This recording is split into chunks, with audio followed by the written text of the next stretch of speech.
So many people joining the call. Have we got everybody that we should have member-wise? Can you confirm? I can't see Councillor Bolton in yet. Okay. And do we have some substitutes today, I think? Yes, we do. We do. I think we've got Councillor Cox subbing for Councillor Argyle, and I believe Jennifer Craw is substituting for Patrick Mackery. Okay. Although I haven't received notification of that, but I've heard through the grapevine that that's happening.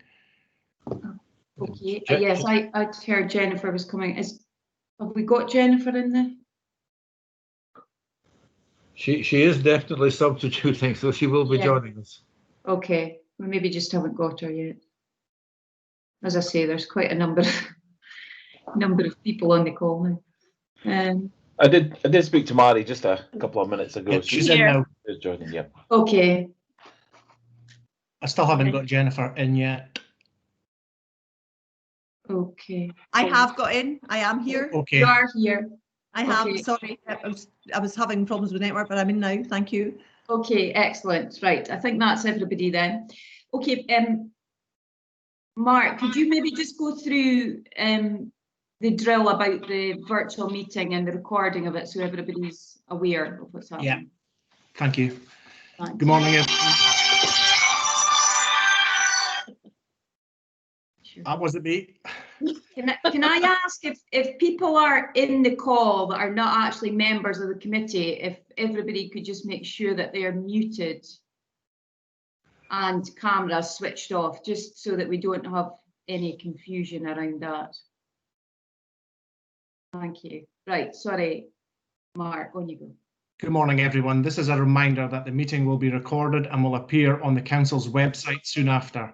Members of the committee and officers should switch their microphones and cameras off until they wish to speak.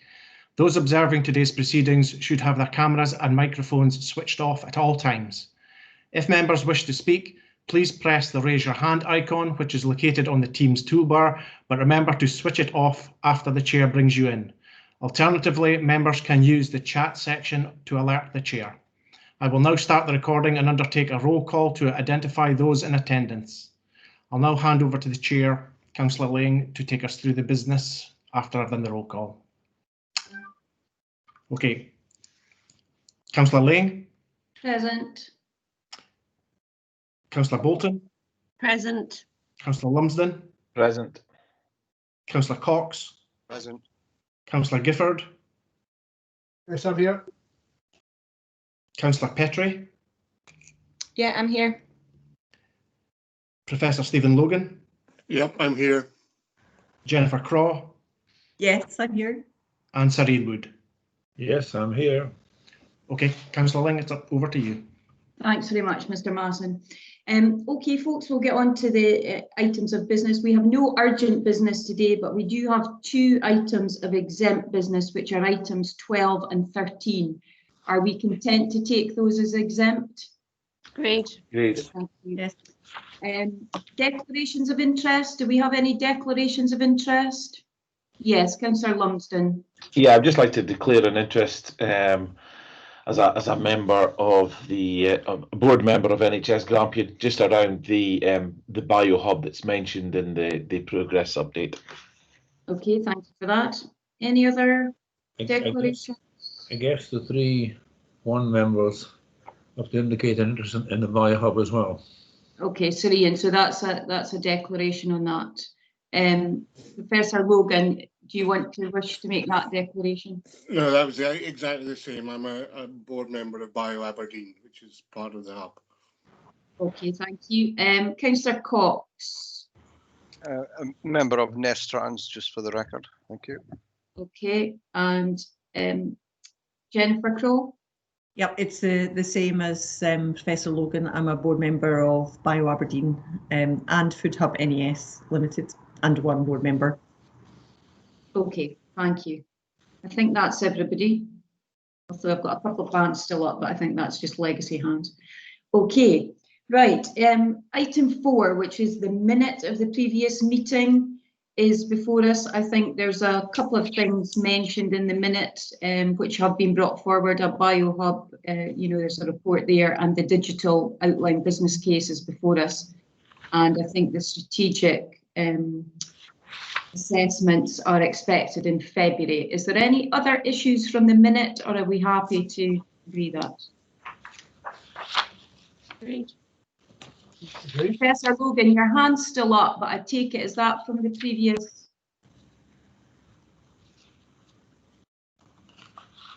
I assume that's the case. Okay.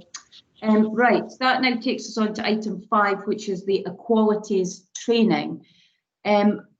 Hopefully everyone should have received the link that was sent out, which actually provided some online training. And we've got Chris Oswald, who features in that training session, with us today to answer any questions that members might have in relation to that equalities training. So I do see Chris is on the line. Mr. Oswald, do you want to say anything before I open it up for questions? I think given that I've given them an hour and a half worth of material, I've probably said quite a lot already. But I'm more than happy to take questions. We're really pleased with how things are progressing in the Northeast with the deal and the support that the officers have been given. I think just to stress, my role is to assist the deal to promote inclusive growth. I'm more than happy to answer any questions just now or at any point in the future. Okay, thank you for that offer. That's appreciated. I certainly found the training helpful. I think it was comprehensive and laid out what we need to consider when we're looking at these equality impact assessments. Councillor Gifford, you've got your hand up. You've got a question or comment? Just a comment, really. I thought the videos were really good, and thanks for doing those, Chris. I think it's an excellent way of delivering training. Just a word of caution, though, in sending these very large files with 3 30-minute videos. For those of us who are operating on very marginal broadband, they took an eternity to download. So I think that's where we get aware of that not everyone can just download these things in 30 seconds and get on with it. It took me over 50 minutes to get those things into my system. So I thought once I got them, they were very, very good, and excellent reminder of all of our obligations. And I think the push to make sure everything we do is inclusive and sustainable, because I think the one thing worse than, to use an example, not having a job is having a job for a couple of days and then losing it again. So I think the training was really good, great reminder, and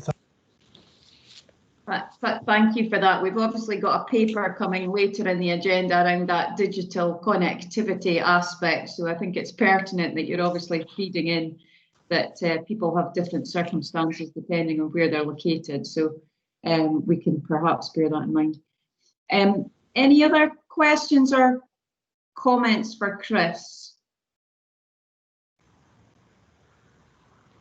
I'm not seeing any hands up.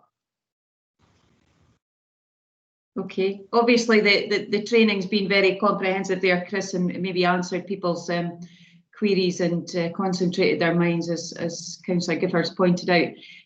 You've obviously extended the offer for people to raise questions as we move forward, and that's appreciated, and I'm sure the committee will take that on board.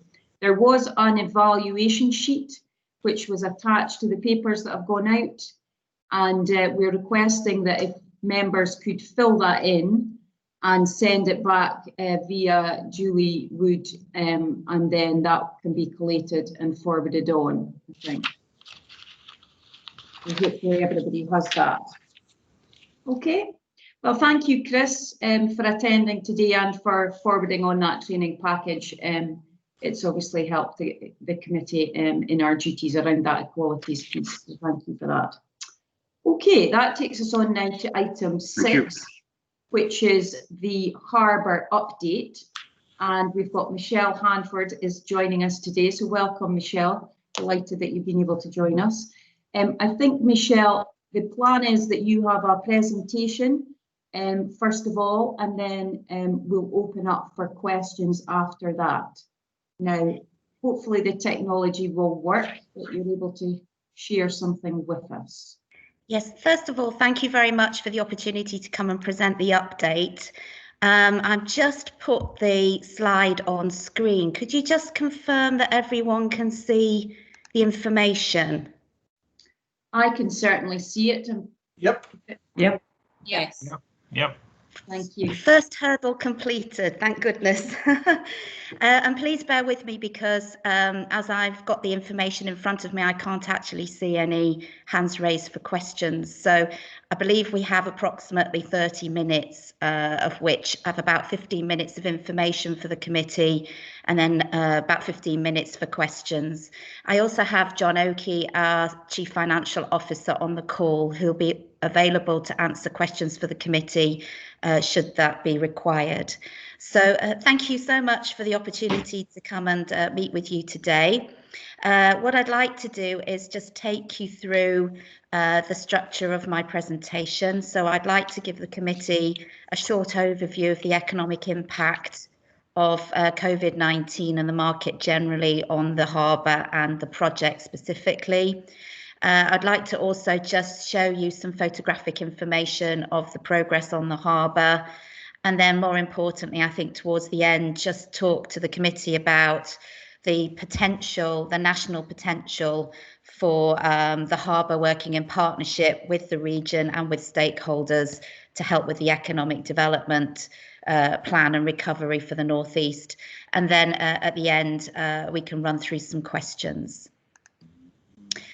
So in terms of the economic impact, you'll be very conversant with the impacts right across the whole of the world and also our region and every business, and we are no exception to that. So throughout the course of 2020, we have been heavily impacted as a result of COVID-19 and the reduction in oil and gas prices. This has led to a revenue reduction of between 30 and 40%, which we've effectively been carrying since March this year. And our annual profitability is expected to be down by 20% against budget. What I would like to say to the committee at this point in time is that there are no financial implications as a result of this position on the joint committee or the city deal funding. So despite this financial position, that does not affect the funding to date or going forwards.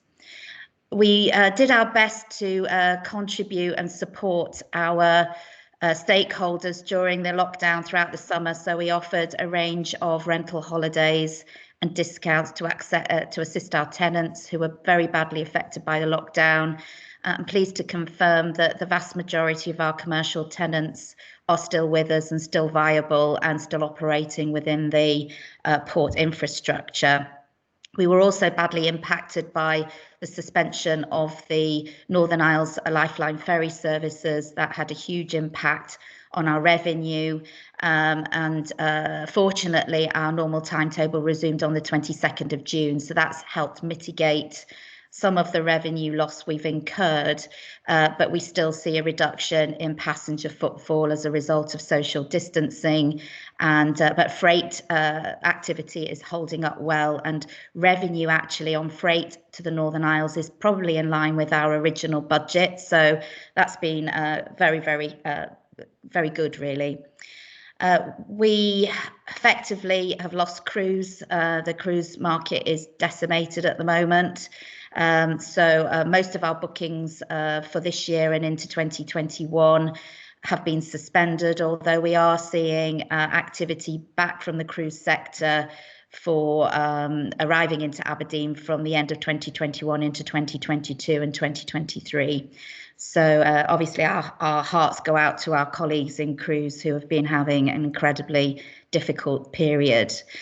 We are obviously closely monitoring our banking covenants with the European Investment Bank. So that's the £175 million loan required to complete the project. We have secured all loan drawdowns from the EIB, and the EIB have been supporting us throughout the COVID crisis. But obviously you will all be aware that probably one of the biggest factors that we had to deal with was the withdrawal of our principal contractor, Dragados UK, from the project in early June, and this was done by mutual agreement. So as you can see, quite a challenging landscape. I just wanted to take the committee just through a very simple overview of what really is underpinning the project currently. So the mission for us in the harbour is to make sure we do not breach our EIB loan banking covenants. So the slide to the left shows the tracking for our monthly EBITDA. EBITDA is one of the key performance indicators for the bank loan. And you'll see that the grey line at the top was the budget that we'd planned for 2020. And you'll also see then that the orange line is the actual performance that we've delivered to date. If I look to the information on the right, the red line that you can see just below the grey, orange and red line is the banking covenant minimum EBITDA levels. So we can afford to probably take a 30% hit on our EBITDA before we hit a breach. And the dotted blue line on the right-hand graph shows our forecast, and you'll see there is not a significant amount of headroom between how we're trending currently and that banking covenant breach. We are obviously very, very focused on making sure that we do not arrive in a problem with our banking arrangements, particularly as that loan is a European Investment Bank loan, and we're obviously in a Brexit landscape. So that really is driving all of our strategy and planning currently.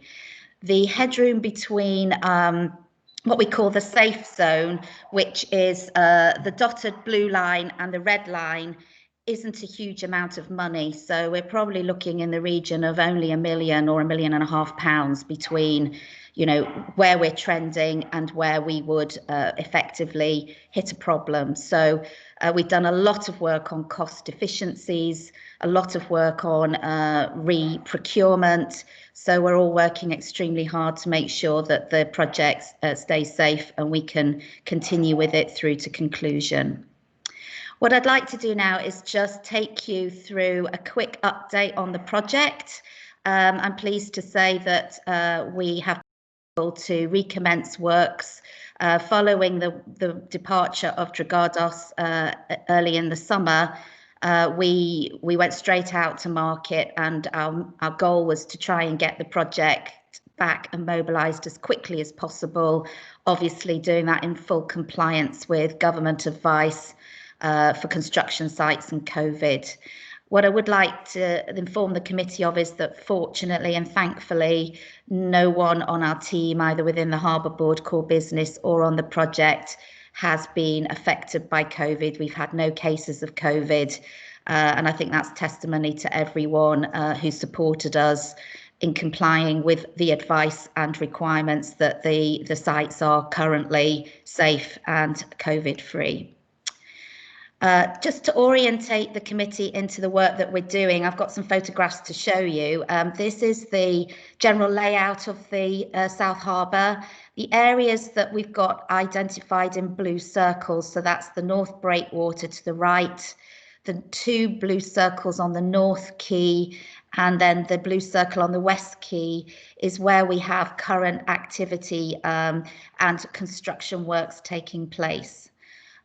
So what I'd like to do is just show you some photographs of the work that's being done literally since the site could come back on stream, and we're dealing with working with 2 or 3 principal contractors currently: Millar Plant, Oord, and also Leiths, who have been instrumental in helping getting the project back on the move. We have about 70% of the project complete, and the vast majority of the project is underwater. So I think when you travel past the project, you might sort of take a view and say, oh, goodness me, what's happening with the harbour? But we say we spent sort of 230 million under the water. So you'll really start to see the project come to life over the course of the next 12 to 18 months. So what I'm showing you here now is just an aerial view, a drone shot of the North Breakwater. This is illustrating the placement of the caissons, and I know the committee have had some information on the caisson placement. We still have some remaining caissons in Cromarty that we are going to keep there throughout the duration of the winter due to weather restrictions coming down into Aberdeen, but you'll see that the quays are taking shape. This is another view looking towards the North Quay on the caissons have now been placed and are being backfilled. And you'll start to then see how the reclamation of the area between the edge of the caisson on the land is taking shape. This is a view of the suspended deck. So this is adjacent to the main road. This is an area of further rock extraction that's taking place currently. And Millar Plant have been working with us to ensure that all of those works are safe and protected whilst the suspended deck remains just at a piling phase. This also then shows you the activity that's taking place to backfill the areas between the caissons and the breakwaters. So this is on the North Breakwater, and you can see that the backfill of land is happening at pace. So this area of activity on this work package is trending ahead of schedule, so we're really pleased with that activity. Again, this is just another aerial shot to give you a view looking down onto the size of the quays, and just to give you some idea of scale, because it's quite difficult to get that from these photographs. It's over 100 metres between the edge of the North Breakwater, the tidal side of the breakwater, and then the inner edge of the caissons, where you can see a couple of the vessels adjacent to the caisson construction area. So I think, you know, as the course of the project is fulfilled, I think everyone in the region will then start, and the city will start, and the community will start to see, you know, this significant superstructure coming into fruition. Again, just another view of the North Breakwater to give you an idea of the work. And this backfill has actually been done in less than 8 weeks. So it gives you a view of how quickly now that these works can be mobilised and completed. And again, another view of the backfill of the caissons. And at the back of that photograph, you can see the rock that's ready for placement, and also the caisson construction for the quays at the back of the North Breakwater. This is a picture of the Goliath. Many of you will recognise this from your touch points with us at the harbour. One of the largest backhoe dredgers in the world, only 3 in the world, and we have one working here with us in Aberdeen. The rock removal that's taking place is underneath the surface of the South Breakwater. So in that area, if you can imagine, the superstructure for the South Breakwater is in place, and is the integrity of that South Breakwater is absolutely fine. Essentially what needs to be built on top of it is all the earthworks and the rock to bring the superstructure up above about 6 metres of water. And Van Oord have been working with us throughout the summer to start to extract that rock and start to work in the preparatory areas for the South Breakwater as it goes into completion in 2021. And they've also been working with us on the revetment works, which is the rock removal underneath the suspended deck. So hopefully that just gives you a quick snapshot and a flavour of the work done to date. So we are on track, subject to all the caveats on construction, which is, you know, attached to essentially weather. Weather is our biggest friend or foe on construction in open water. But at the moment, we are on track to commence a phased opening from the end of 2021 into 2022. We've awarded £34 million of contracts in the last 8 to 9 weeks. We are contracting the South Breakwater procurement package worth in the region of 30 million. That goes into market for procurement within the next week or 2. And then we have a further 70 million of contracts to be awarded into 2021. So given the fact that we have now taken over the balancing works of the project, I think, you know, thanks to everyone's support, we're obviously trying to keep as much of this business in the local market to support the Aberdeen business community, but we couldn't be happier with where we are in terms of construction throughout 2020. For any members of the committee or anyone, we have a significant amount of information on our website, and we've just launched on Wednesday the South Harbour Notebook online, which provides real-time information, video information, drone information, statistics, community information, to hopefully, really broadcast the work that we're doing on the project, so everyone has an opportunity to access that. So moving on to from the construction works, I think the really key message here is, this infrastructure is going to arrive in the market. It's a fantastic transformational asset for the region, and obviously our efforts, as well as constructing the project, is obviously building for our future, and obviously the work that we've been doing with all of our stakeholders, with the Aberdeen City Council, the Shire, Opportunity North East, Scottish Enterprise, all of our stakeholders on really understanding how we can play our part in fulfilling decarbonisation and supporting the vision for a green energy hub here in the North East is our future mission. We're working actively on the opportunities for electrification of the existing harbour, the North Harbour, and obviously working closely on the renewables opportunity, which is huge for the region. And nothing in our programme of delivery of South Harbour impacts our ability to be a major player in securing renewables business for the region.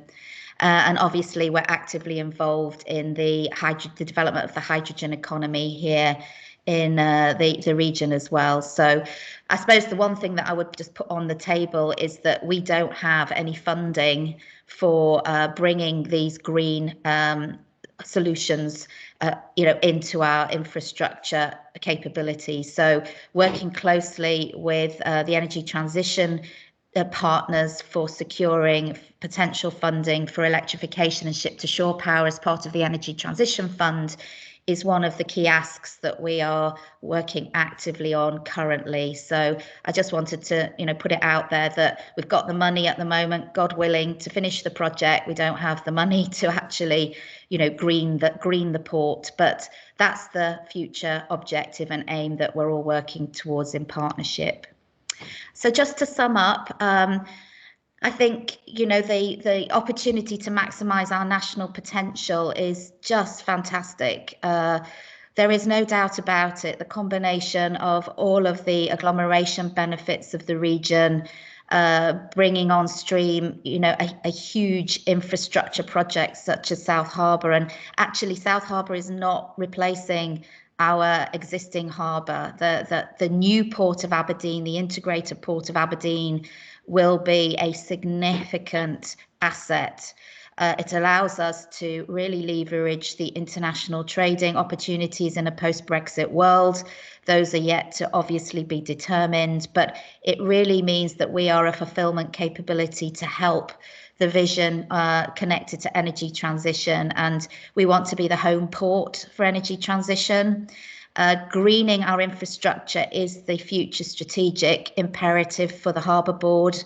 So we are looking out to our future. We're looking out 3, 5, 10, 20, 30, 40, 50 years in terms of trying to anticipate what the future of international shipping will look like, what the future of international trading and business will look like, and how we do that on the journey to net zero and to decarbonisation.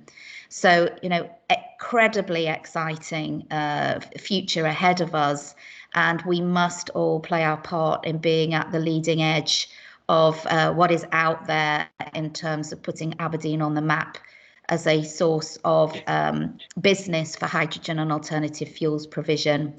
A lot of discussion around the free port opportunity, and we're actively working and talking to all of our stakeholders regarding the opportunities for a free port here in Aberdeen, or indeed in the North East. So we are talking with our colleagues in Peterhead about a joint approach potentially. Where we are currently is we are just waiting for Scottish Government to give the industry a view as to what they intend to do about a potential Freeport development in Scotland and what process they would like the industry to follow. The application process for Freeports will come out in England and Wales in the next couple of weeks, and we do anticipate there will be a significant amount of PR and media that sits around that. I think the important message on Freeports here is we just all need to determine, you know, whatever that model looks like, how is it going to make a big difference to the achievement of our collective goals? So at the moment, we're exploring all opportunities and had tremendous help and assistance and support from the council, Opportunity North East, Scottish Enterprise. There is a real collective movement around determining whether a Freeport or a special economic development zone will help us, you know, really secure that competitive edge. And that obviously links to the opportunities for the hinterland development as part of the energy transition zone. We've been a key partner in the development of the concept and business case, supporting Opportunity North East and Aberdeen City Council with their work on energy transition.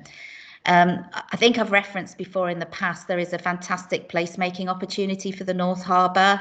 I think what is absolutely brilliant when you compare the capacity that we have here is we have two very different propositions.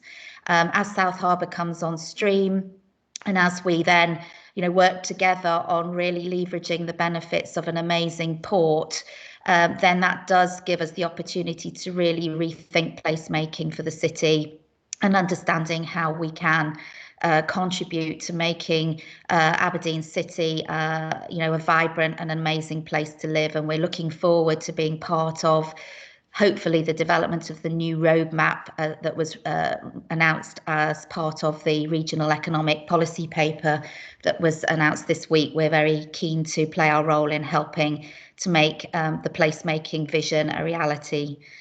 Similarly, we're working on decarbonisation of the international shipping industry. The maritime industry for the UK economy and Scottish economy is actually greater cumulatively in GVA than rail and air combined. So the maritime economy is massively important for both Scotland and for the UK. So we are closely involved in developing and understanding how Maritime 2050 can be translated into Aberdeen's contribution, Aberdeen Port's contribution to the decarbonisation of international shipping. And obviously we will continue our work as partnership with the Smart Cities programme. So in summary, our independent economic analysis estimates that Aberdeen Harbour will support 15,510 jobs and contribute 1.9 billion GVA to the national economy by 2035. So we are a project of national significance, and I would just like to thank, heartfelt thanks to everyone in the community, everyone in the committee today, to the City Deal Funding Committee for all of your support. And, you know, we certainly could not have done this project without you. So sincere thanks to you all. So I just think now we're happy to take any questions if time remains for us to do that. So thank you for listening to our presentation and happy to take any questions. Thank you very much, Michelle. I think that's been really useful. Sorry, I've got a back, thank you. Yeah. I'll maybe just open it up for questions. Yeah. So I think, Siri, your hand was up first. Okay. Michelle, I thought that was a terrific presentation. Really well done. And it covered everything extremely well. Very impressed that somehow this year you're only 20% off your budget and your profits. You need to tell me how you did that, because that sounds like a bit of magic to me. But anyway, that's really good. I guess what I'd like to know is the opening, the 21-22 opening. Very important for offshore wind, very important for cruise ships. I mean, I guess you're going to work out the actual finishing programme, which will allow key parts to get underway first, and then phase 2 and phase 3. and I'm sure you've got that worked out. I guess the main question I have: what are the risks? What are the remaining risks you've got? What are the things that could go wrong that would slow it down? Thank you for your questions, Sir Ian, and thank you for your feedback on the presentation. So we've got the sort of top 3 or 4 risks are weather. So, you know, we still have maritime works in the ocean. So weather is a key risk for us. So we you know, we need that to, you know, support us. But, you know, that's an act of God. So, you know, but that is a big risk for us. The second risk is the contractor market. In terms of pricing that comes back from the procurement exercises that we're operating, you know, we have specified and we've done the best we can on our invitation to tenders, but we don't know how COVID and the economic position is going to affect the contractor market in terms of pricing. So obviously we have a fixed funding envelope for the project. We've spent in excess of 220 million on the project to date. The funding envelope at the moment is secure, and you're right, Sir Ian, the delivery programme is attached to the funding envelope. We do have, at this point in time, the funds to complete the project. But obviously financial impact is significant. That's a significant risk. So if our business continues to deteriorate, and we then do hit that banking covenant breach, that is obviously a significant risk. So it's weather, it's the contractor market, it is the financial, the continuation of an economic downturn and how that will affect our business, and the 20% below profit that I declared. We've shored the business up through overperformance in the last 2 or 3 years. So we have had additional resilience, but that will be gone going into 2020. We have a £15 million cost structure. We've taken 10% of our costs out. We only have 100 employees, so there's a limit on how we can, you know, contain our costs and where we can go on costs. And frankly, the team have just pulled out all the stops. We have done everything we can to keep dive support vessel income coming into Aberdeen. The oil and gas project market is down by over 30%, but effectively the team have just been out there saying, any dive support vessel business has to come to Aberdeen. What can we do to bring that business home to Aberdeen? And that has really, really kept our revenue position as, you know, as strong as it could be. So the fourth risk is obviously safety and construction safety. You know, any construction site, we have to be absolutely health and safety conscious. So I would say, Sir Ian, those are the top 4: weather, money, you know, economic impacts, and obviously health and safety in the contractor market. So I hope that answers your question. It does, and I think you guys are doing a fantastic job, and good luck with it. Thank you. Long way to go. Thank you for that. Councillor Lumsden, you were next. Yeah, thank you, Chair, and thanks, Michelle, for the update. It's great to see the progress that's still being made. A couple of things to ask. It was good to see in the slides about electrification and the shore-to-ship possibilities, but then I was slightly disappointed to hear that, well, that's not taking place immediately because there's no funding for it. And it was really just to try and work out where would that funding come from, and is there anything we could do as a joint committee to try and assist with that? Thank you very much for the question. Yes, electrification is a current immediate demand. So we are getting customers asking for electrification, mainly in the form of battery packs. So it's almost, if you like, hybrid batteries that, you know, can come off the ships, a bit like an electric power unit for an aircraft, you know, and you plug it into the quayside. So the funding sources, there's only really 2 or 3 places it can come from: the customer base itself. So whether the industry is prepared to actually help support the requirements for electrification to service their needs in the future. So obviously we are working with some of the oil and gas operators, but I think the alliance partnership that you have with BP would really help in terms of understanding what is the industry's appetite to help infrastructure providers decarbonise, because it does require changes to infrastructure. So there's the customer base itself. There's obviously the Energy Transition Fund that we are seeking to secure, if we can, some form of assistance through the business case on energy transition that's been submitted on behalf of the ETZ partners. And then basically we just need to look at funding from wherever we can secure it. We're not able to generate it by borrowing.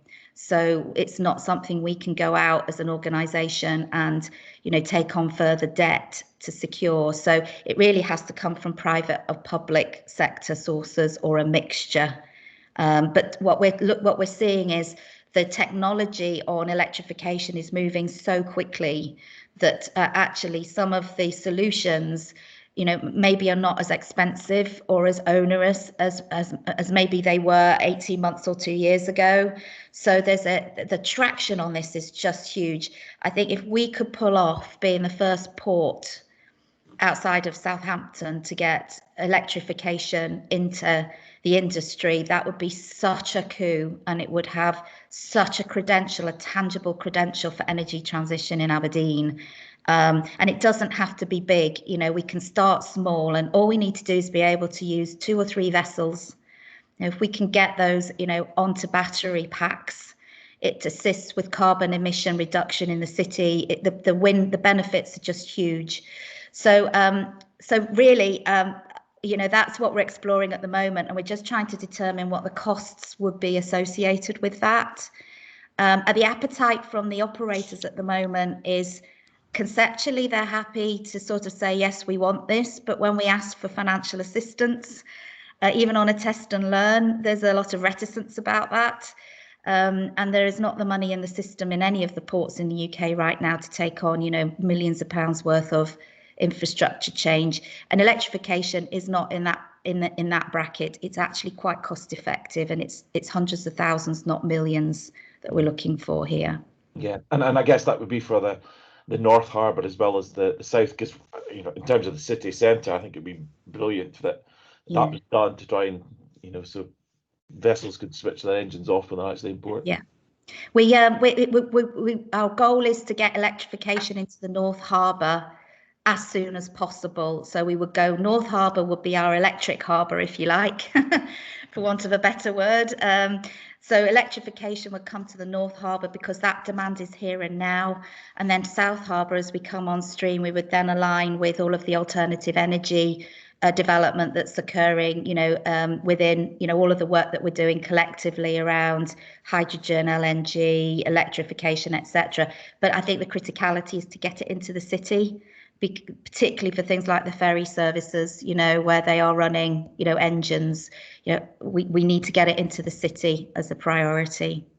Okay. And Chair, I have one more question, if I may. It's around free ports. I think you mentioned that, you know, it's sort of it's progressing in England and Wales, but in Scotland it's sort of being delayed. Is that right, Michelle? And is there then a risk that we could be left behind when other ports, maybe in sort of north of England, have got that status and maybe got an unfair advantage then?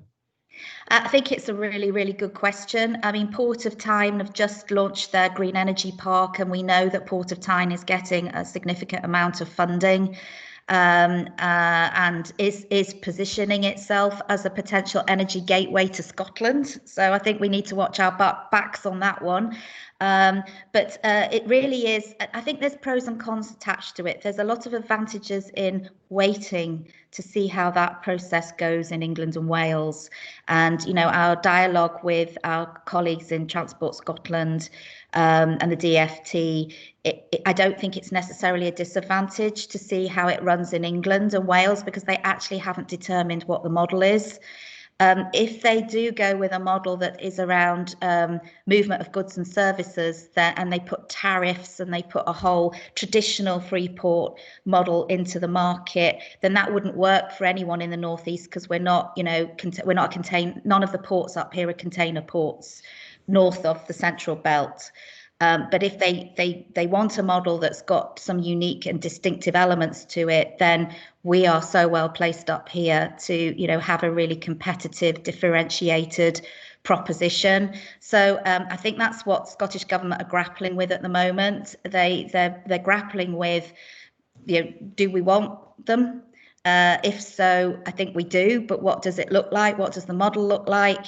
And all the messages we're getting is, let's see how it goes, in England and Wales, and then let's extract what's really good about that, and then let's determine how that would be applicable to us here in the Scottish nation. So that's where we find. I think we're very well placed to respond to a bid collectively, and we've got some discussions set up with both our colleagues in the City Council and the Shire regarding free ports, and local authority partnership and collaboration is critically important. The governments will be looking to see, alignment with economic development and local authority support for any free port model.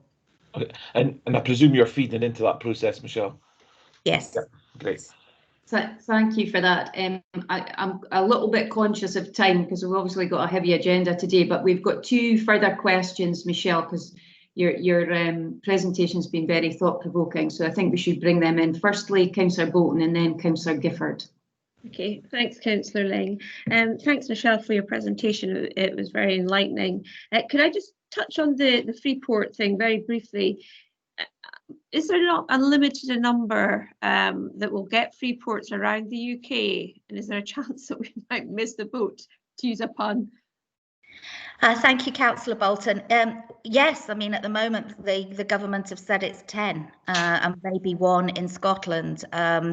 But there's so much, debate about that and political uncertainty about that. And a lot of obviously the ports industry has been lobbying around limiting numbers because obviously we're concerned about displacement of business. We're concerned about, anti-competitive or, being at a competitive disadvantage. So I think the only thing we can do is just stay really, really close to the process. We're actively represented through the British Ports Association, through through Maritime UK, through the shipping industry. So we are active in all the lobbying groups, both here in Scotland and within the UK, to make sure that we are there at the table and gleaning as much information as possible. But our energy proposition, I think, is a real differentiator, and the agglomeration benefits of high value jobs, the 2 universities here, everything that we've got to offer, really does give us a really compelling sort of proposition.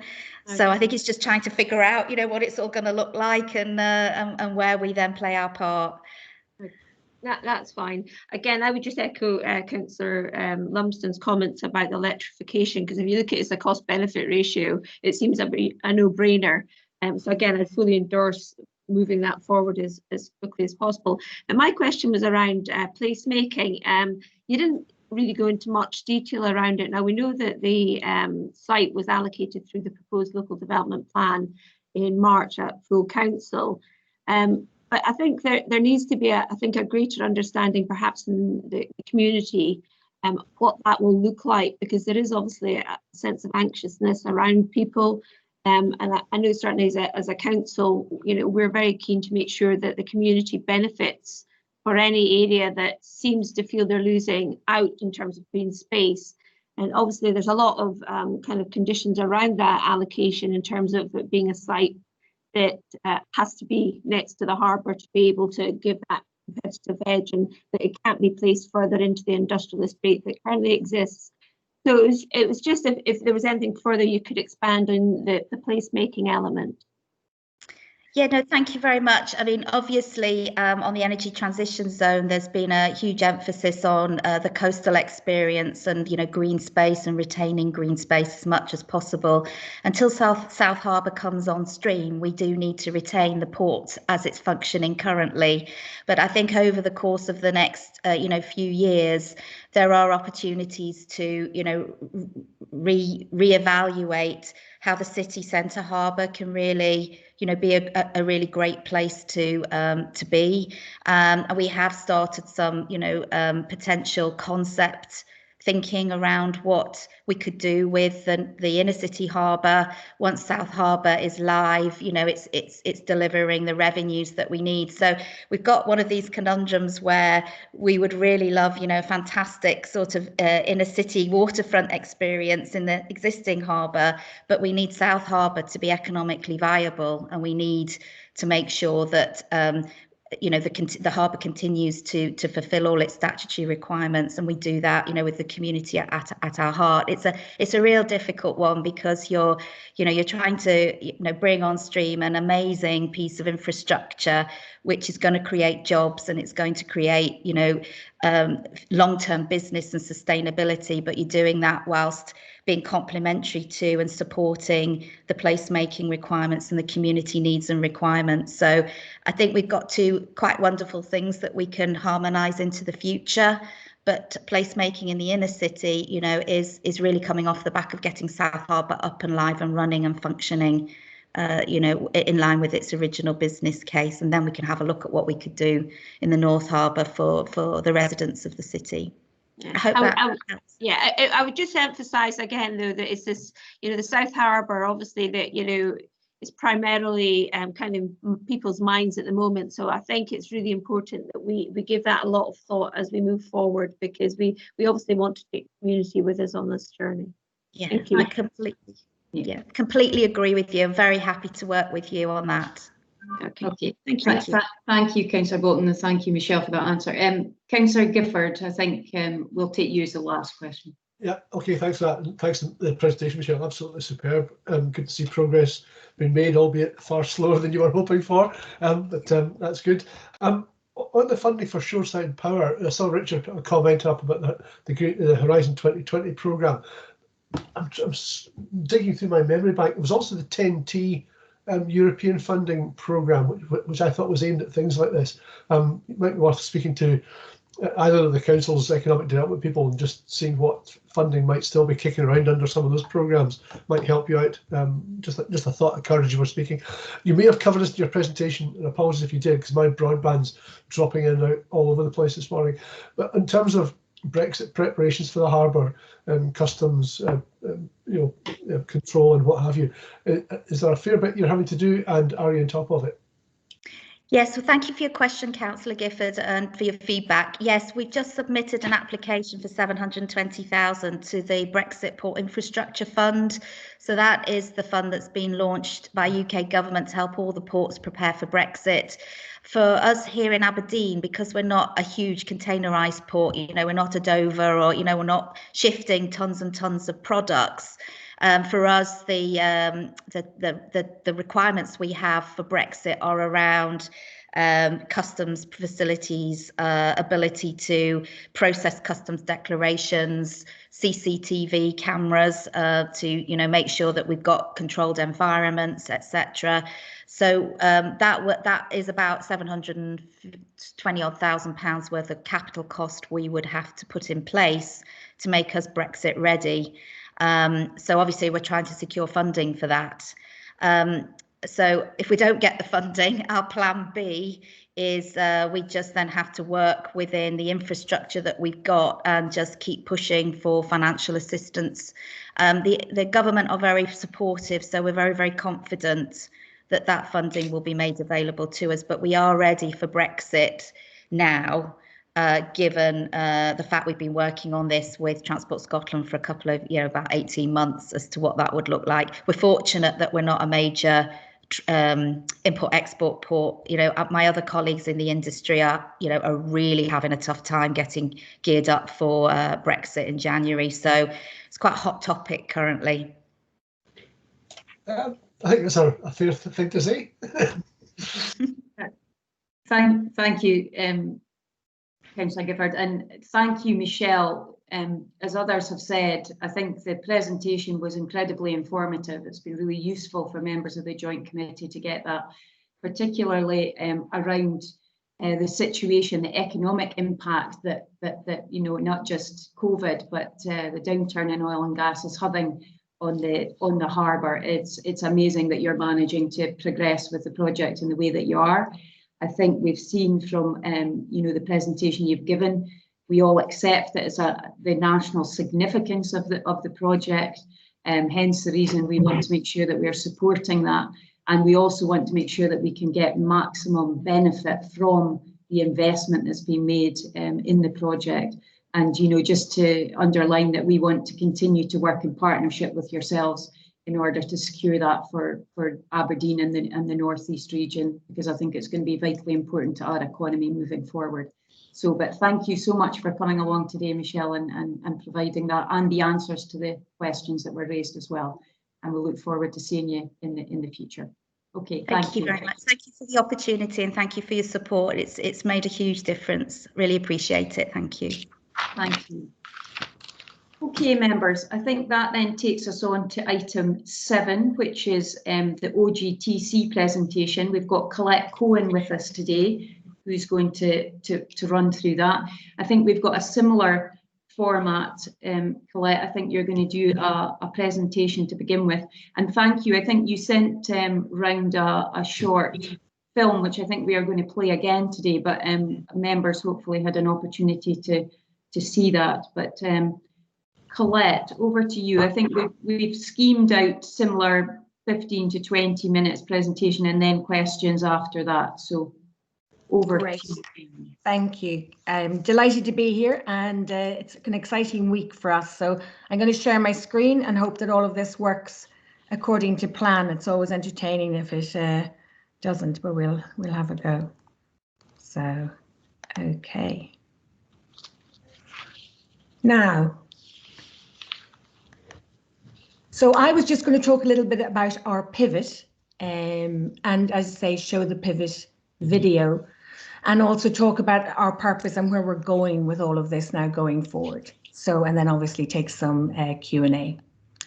Bit of a quick reminder of where we've come from, and just reinforcing that obviously we were launched and started as part of the Aberdeen City Region deal and opened our doors in February 2017. And the original high sort of level goal was to become the go-to technology centre for the oil and gas industry in the UK and globally. So since February 2017, we have co-invested more than 150 million with industry. And ultimately, when we had our doors open pre-COVID and everybody was coming through, we had quite a high footfall, as all of you know, and thankfully many of you have had the opportunity to visit us and have continued to provide support. We've moved virtually all of our activities online. And as a result, we still have quite a high level of engagement. We do a lot of talks, whether it's Tech 20s, Insight 60s. We have a lot of engagement, so that has continued. We have registered more than 20 commercialized technologies. We're actually at about 22, 23 at this stage. We have obviously looked at more than 1,000 technologies. And I mean, I'll finish this huge potential value, 10 to 15 billion in GVA created in more than 250 projects. And ultimately, we're driven by an overarching technology vision. This has been adapted as part of our new pivot and approach, and really trying to tie into where the industry is going and what the North Sea requires. So we're looking more around how Roadmap 2035 can be delivered, which is the industry's vision of getting to a net zero North Sea.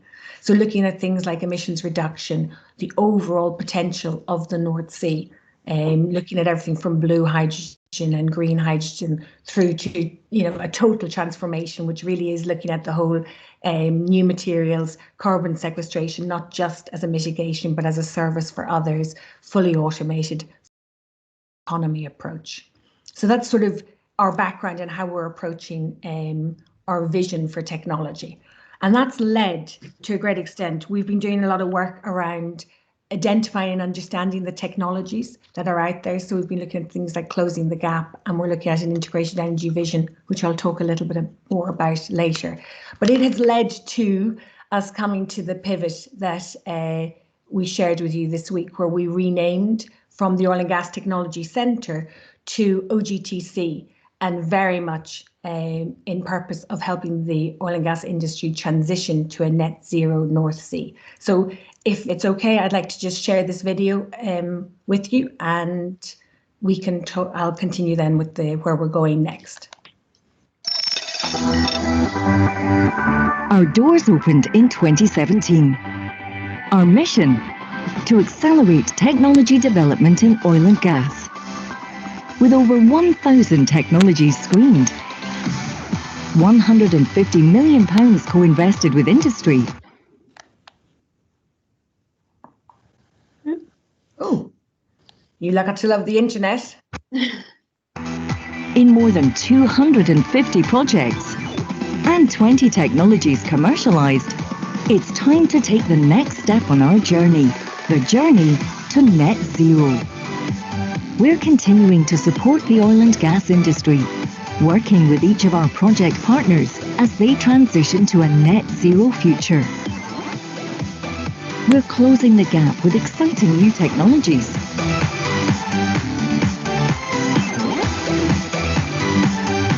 That reduce emissions offshore, deliver clean hydrocarbons, as well as new integrated energy technology,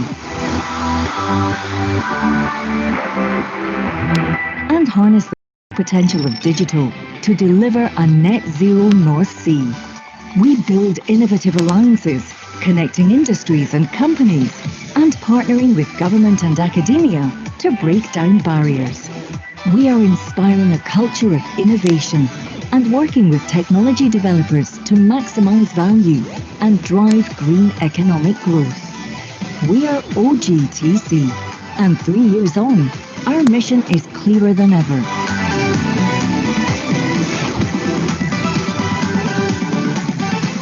Technology driving transition. Join us in reimagining the North Sea and making net zero a reality. Hello, future.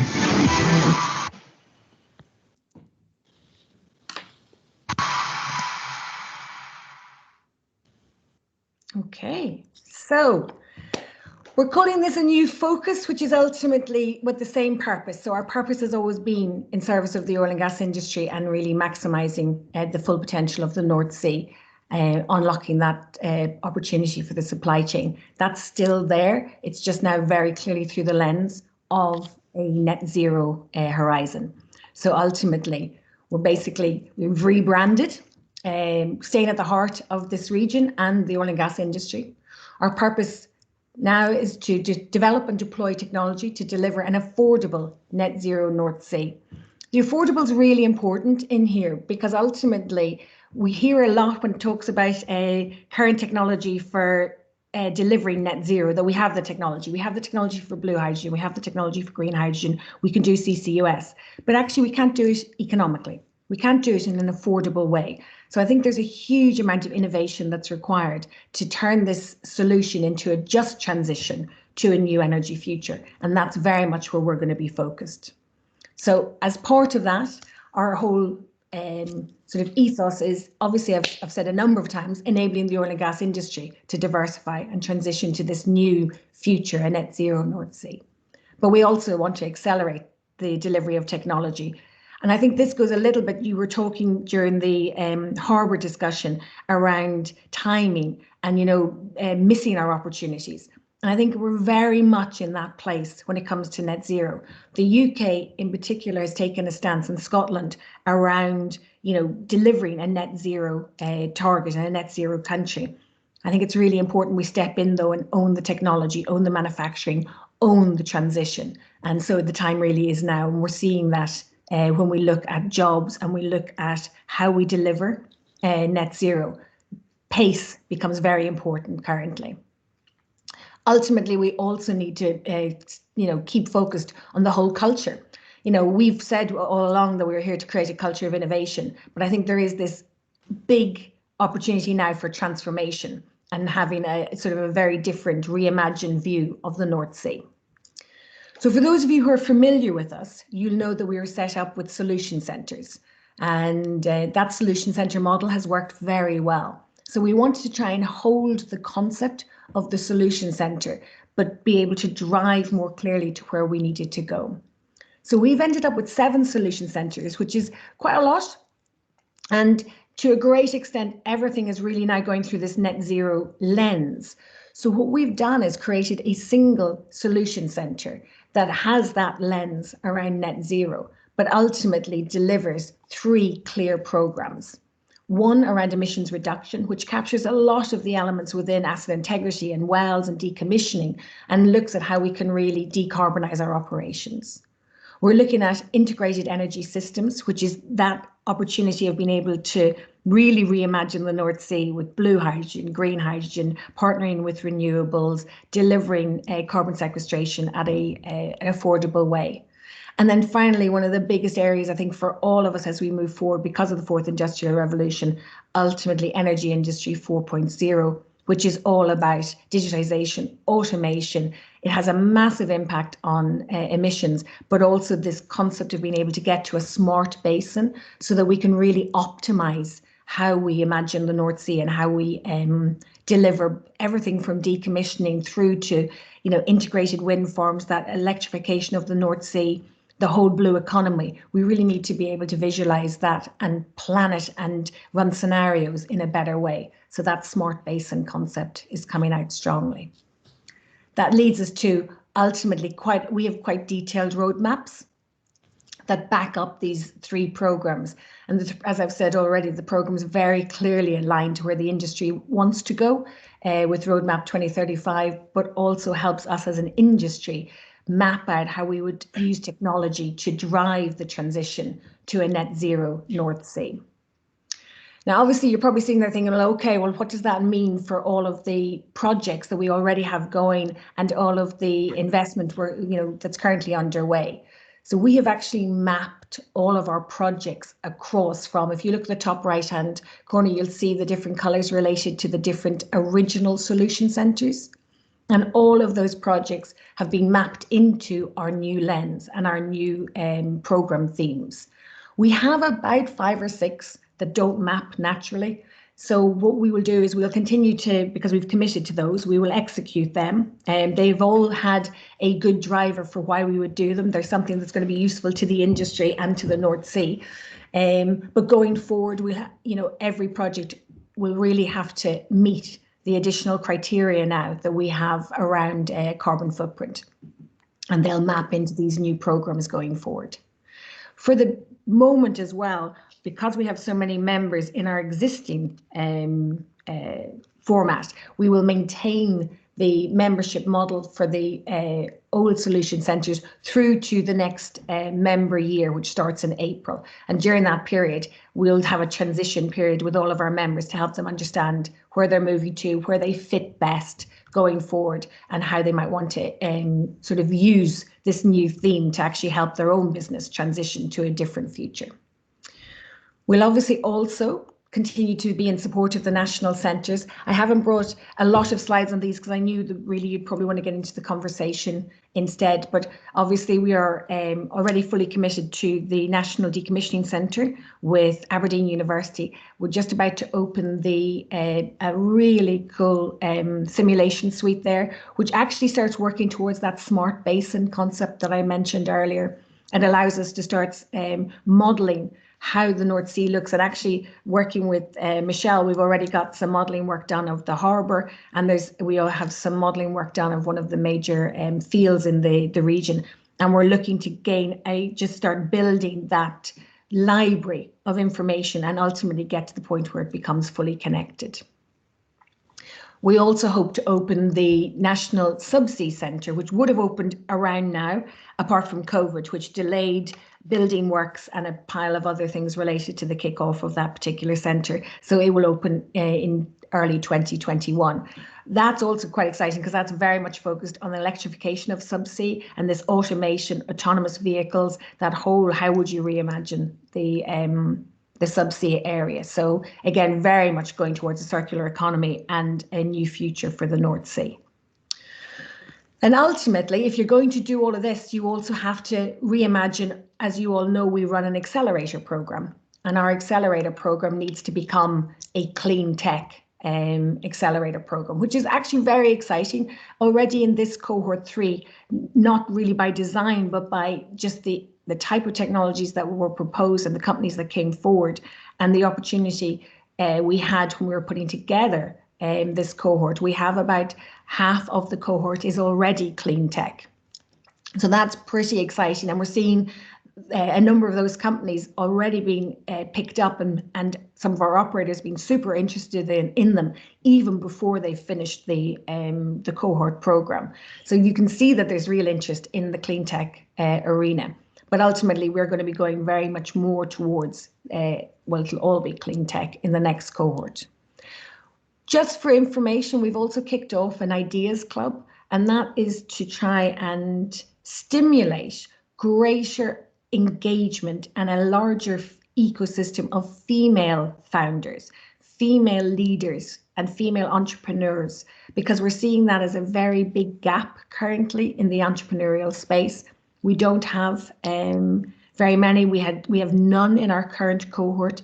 We see a very low percentage in heavy industry, and we see a low percentage in industry in general around entrepreneurs. So we're trying to create a bit of a pipeline. We had a task force that looked at what were the real challenges to women becoming involved, and sort of a safe place to bring their ideas, nurture them, build our confidence in them was one of the big issues. So we've started an ideas club which has mentors and leaders and some really inspiring talks. We ran our first one last month and it went very well. We have another one now in December, and it's open to anybody with an idea, but we're particularly focused on female founders, female leaders.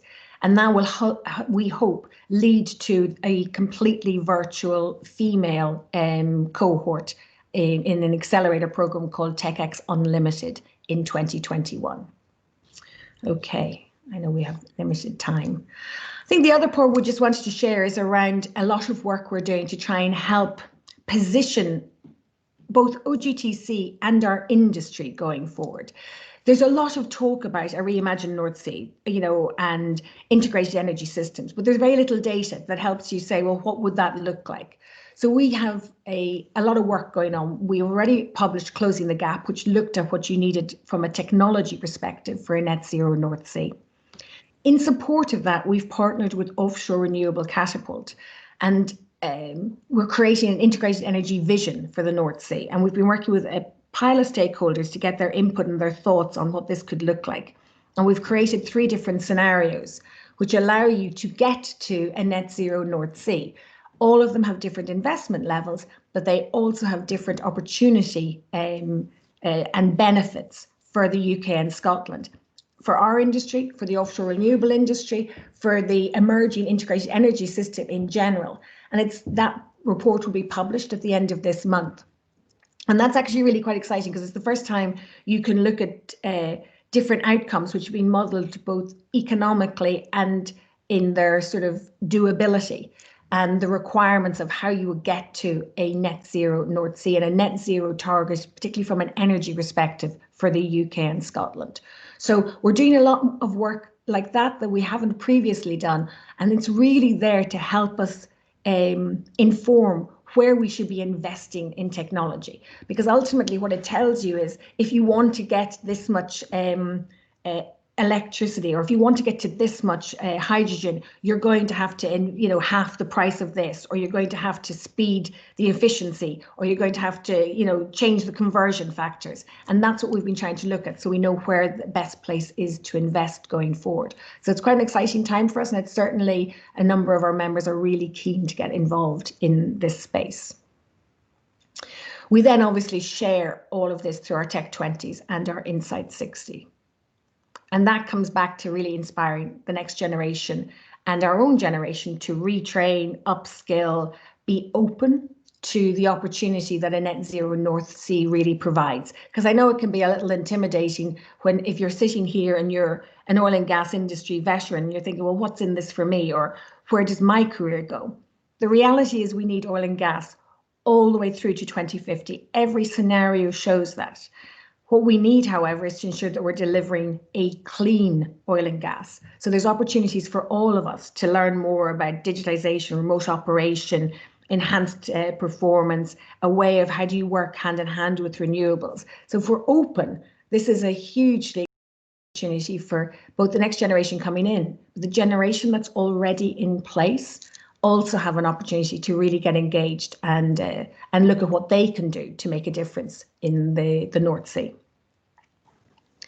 And finally, you know, we're also the gender diversity and youth are super important. I've mentioned the TechX Unlimited program already. We're doing quite a lot around women in engineering and mentoring with energy, which is a program that seeks out mentors specifically for women, particularly in their mid-career and transition period when they're going from technical to maybe more supervisory or leadership positions, and helping them in that transition process. And then obviously we've been working hand in hand with people like Opito on the new Aberdeen Science Centre. We have a STEM industry group that we do a huge amount of work with. We've been supporting Lego League, Primary Engineers, Vex Robots. You know, we like to get heavily involved in the next generation to try and inspire and bring a whole new lease of life to our own industry and the energy sector in general, if we can inspire young people to become more involved in this engineering and science arena. So I was going to leave it at that. We think it's an incredibly exciting future in front of us, and we hope that ultimately you see that as well, and I'm happy to take any questions at this point. Thank you very much, Colette, for that presentation, and I'm sure members of the committee will have found that very informative, you know, both about what OGTC's done to date, but what your vision for the future is and how we're moving forward with that. So I'll maybe just open up for questions. I've got Councillor Bolton first. Thanks very much, Colette, and that was really interesting. Now we heard a lot obviously about technology and the sort of the greener agenda. What would be interesting, and I appreciate that, you know, you were looking at more of the technical solutions, but obviously with legislation coming down the line in terms of conserving and protecting our oceans, you know, the oceans have obviously a lot of around the marine biology, fishing and all the rest of it. Is there a way that you can integrate with some of these other areas to make sure that we're giving a complete picture rather than just seeing one part of the jigsaw? Because it's one thing to, you know, to promote and protect your element, but I think it's understanding how other legislation, particularly as I say about conservation of the oceans, may impact on that ability. So it's just to understand that how that thought process is being explored.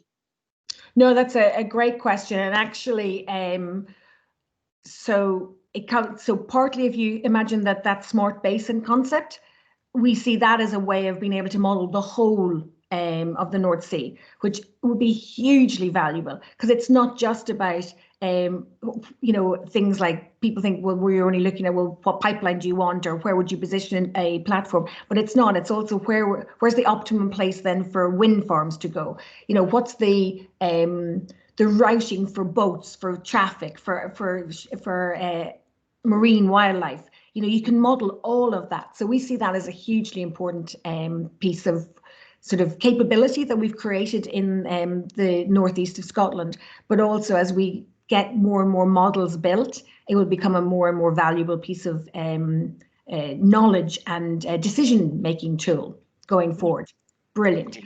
But interestingly, we also just ran on Tuesday, Blue Sky Thinking of Scotland's Future on Marine Life. So we are looking at what is the blue economy and how does that all tie in. So we have a group already put together that looks at a much broader element, because as we look at our things like subsea and the electrification of the North Sea, it's like, how does that all come together? So we literally, and I think that talk is available for download if you want from our website. Yeah, I mean, I know that Aberdeen University have done quite a lot of work, and it was just with you saying that you had obviously the other thing that you just put in there, you know, and it's something that perhaps could add value to it as you're moving forward. So it was really just to make sure that we're expanding, because as I say, you know, the green and blue legislation that's coming through for on and off, on land and off land, is going to be crucial, and being able to sneeze, never mind do anything else. So well, it's funny because you think the North Sea is a big place, but actually, you know, it's pretty busy out there, so it's crowded. Okay, thank you. Thanks for that, Councillor Bolton. I've got Sir Ian next. Yeah, great Great presentation, Colette. Super. I guess the connection between the oil and gas technology and the new technologies required for the renewable industries, the 3 or 4 key areas. I'm not sure you've made enough of that, because, I mean, one reason why I think this region is going to be incredibly strong in the renewables is because we've got oil and gas, because we've got the technology and all the knowledge and know-how in oil and gas, and I'm sure as you go along, you're seeing opportunities to do the conversion. And what are you doing to ensure that we maximise the conversion from the oil and gas technology into the new technologies? So, you know, for my whole approach, Serena, has never been to reinvent the wheel. I've always been a huge fan of reaching out and understanding what everybody's doing. So we absolutely, as an industry, have an amazing skills base and capability around engineering, design, and manufacturing. So we can take that, particularly if you look at things like floating wind foundations and substations, all of that. That's kind of the kind of stuff we already do. We just need to adapt and learn what's needed beyond that. There's also opportunities of taking technologies that other organizations have been developing, particularly around maybe material science, that we can use to help us adapt. And there I'm particularly interested in where you might be able to adapt existing facilities to do something different, but you might need different types of materials to allow you to produce or use hydrogen or other materials that maybe your original materials weren't designed for. So there's a huge opportunity for cross understanding between different sectors. But yeah, there's, you know, I think the knowledge base that the oil and gas industry has, that they can turn towards carbon sequestration, carbon management, to accelerating blue hydrogen, because ultimately while we will all want to get to green hydrogen, economically and at the speed we require it, we cannot take on the green hydrogen levels we want in the time we want. So we have to find a transition solution. And ultimately, I think oil and gas can rapidly step into that space. So there's lots of opportunity. And that's kind of what we're looking at, that integration of the system, and why things like our integrated energy theme is all about blue, green, you know, working together. Because as well, if you're going to invest in some of these larger activities, you kind of want to future-proof them. You want to see, if I start here, where am I also going to go? Okay, so just very briefly, I mean, the big challenge we all see right now is that the timetable before the new renewable energies really begin to pick up numbers of employment, and the timing of oil and gas. I mean, the danger is, with the situation we're in right now, is that there'll be a lot of jobs lost in oil and gas in the next 2 or 3 years. And anything we can do to try and have programs which will get some of these people together and get them involved in the renewables is going to help. Yeah, I mean, we are producing a report, as I said, at the end of the month. And what you're going to see there is that I think one of the biggest challenged periods, believe it or not, is more 24 to 30. And if we don't step in now with some very clear, and this goes back, I think, to Mari's question about policy, if we don't decide what we want to do, because we will have to aggressively pursue certain renewable solutions if we're going to create the jobs fast enough that we need to pick up what would be a potential downturn in our own industry.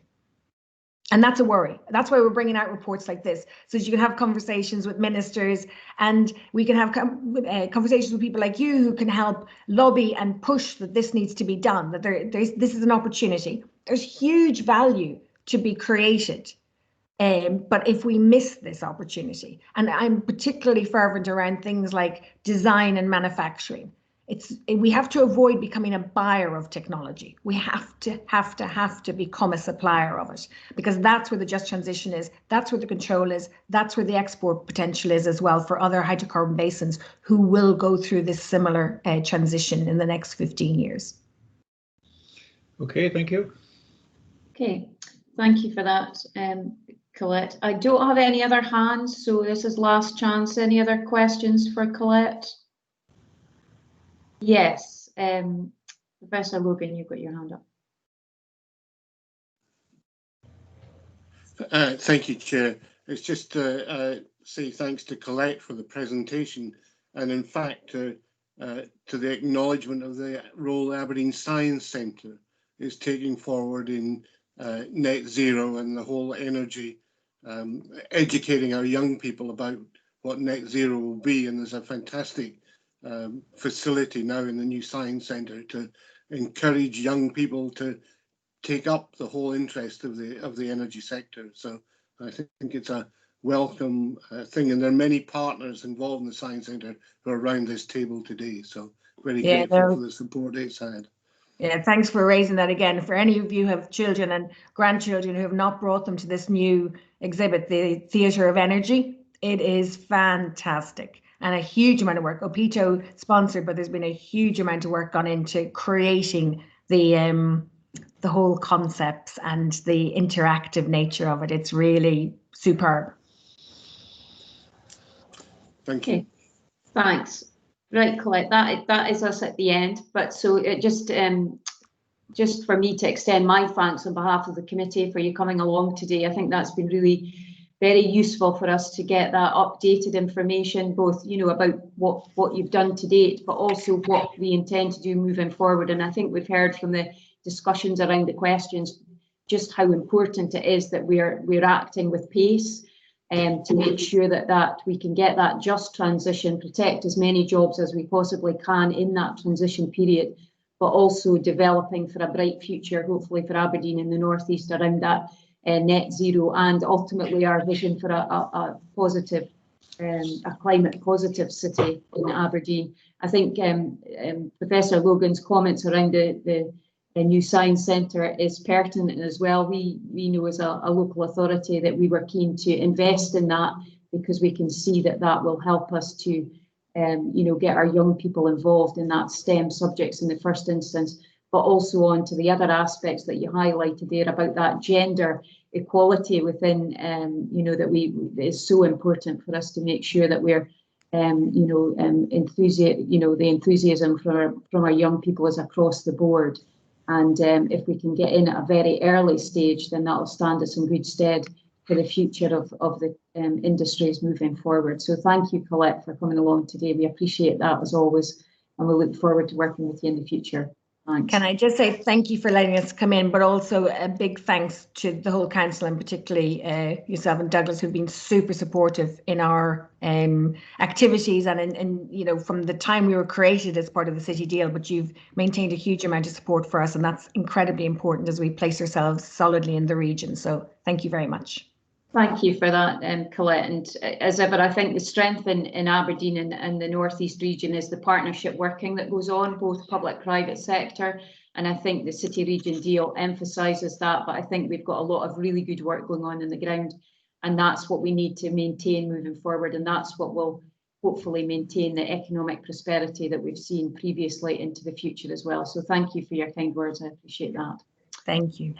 Okay, let's move on then. That now takes us on to item 8, which is the Scottish Government additional investment update. This is the Memorandum of Understanding in relation to the transport projects that we have. And I think we've got a few people with us today. I think we've got Damien Brodie from and Amy Phillips from Transport Scotland. And I think we may also have Mr. Rarity, who may want to do a short presentation. Is that correct? I think that's correct. Yes. Good morning, Chair, from a brief part of Glasgow. Please forgive me, Chair, I'm slightly hoarse this morning. I think it's probably a result of my shouting at the TV during a certain football match last evening. Yes. But yeah, so firstly, Chair, I'd like to thank you, Chair, for the opportunity to appear today alongside colleagues from Network Rail to update you on progress for the Aberdeen Central Belt project, which is a key infrastructure project for both businesses and communities in Aberdeen City and more widely the North East, and also for us at Transport Scotland, who are the funder, specifier and client for this strategically important investment. I would also like to take the opportunity to thank you, Chair, and the committee for the suspension of our previously planned appearance at the August meeting of the Aberdeen City Region Deal Joint Committee. And this was due to the tragic accident at Carman, which I'm sure deeply affected us all.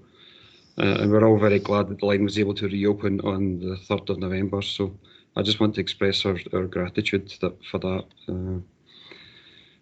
Yep, so secondly, there are a few introductions I'm delighted to make today for colleagues from Network Rail who have kindly agreed to join me at today's meeting.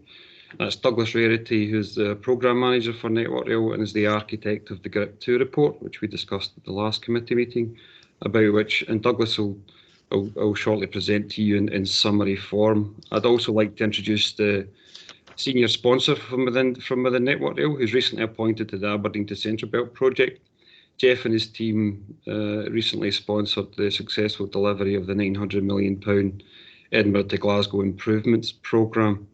Chair, if it's acceptable, Douglas and Jeff will shortly provide you an update on the GRIP 2 questions at the end of their presentation. I hope that that is acceptable to the committee.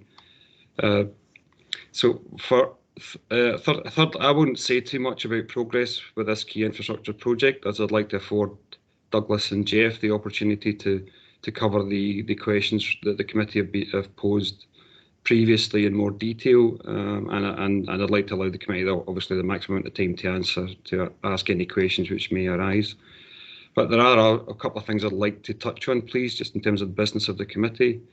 The first of these is that I noted that page 15 of the Scottish Government page 15 in the papers of the Scottish Government Additional Investment Update Transport Scotland Projects paper, which was issued by Paul Finch and dated the 5th of November, stated that with respect to the Aberdeen to Central Belt project, it would be necessary to receive confirmation of the project programmes associated with GRIP 3 and the business case work in order to have assurance of progression within the timescales of the city deal.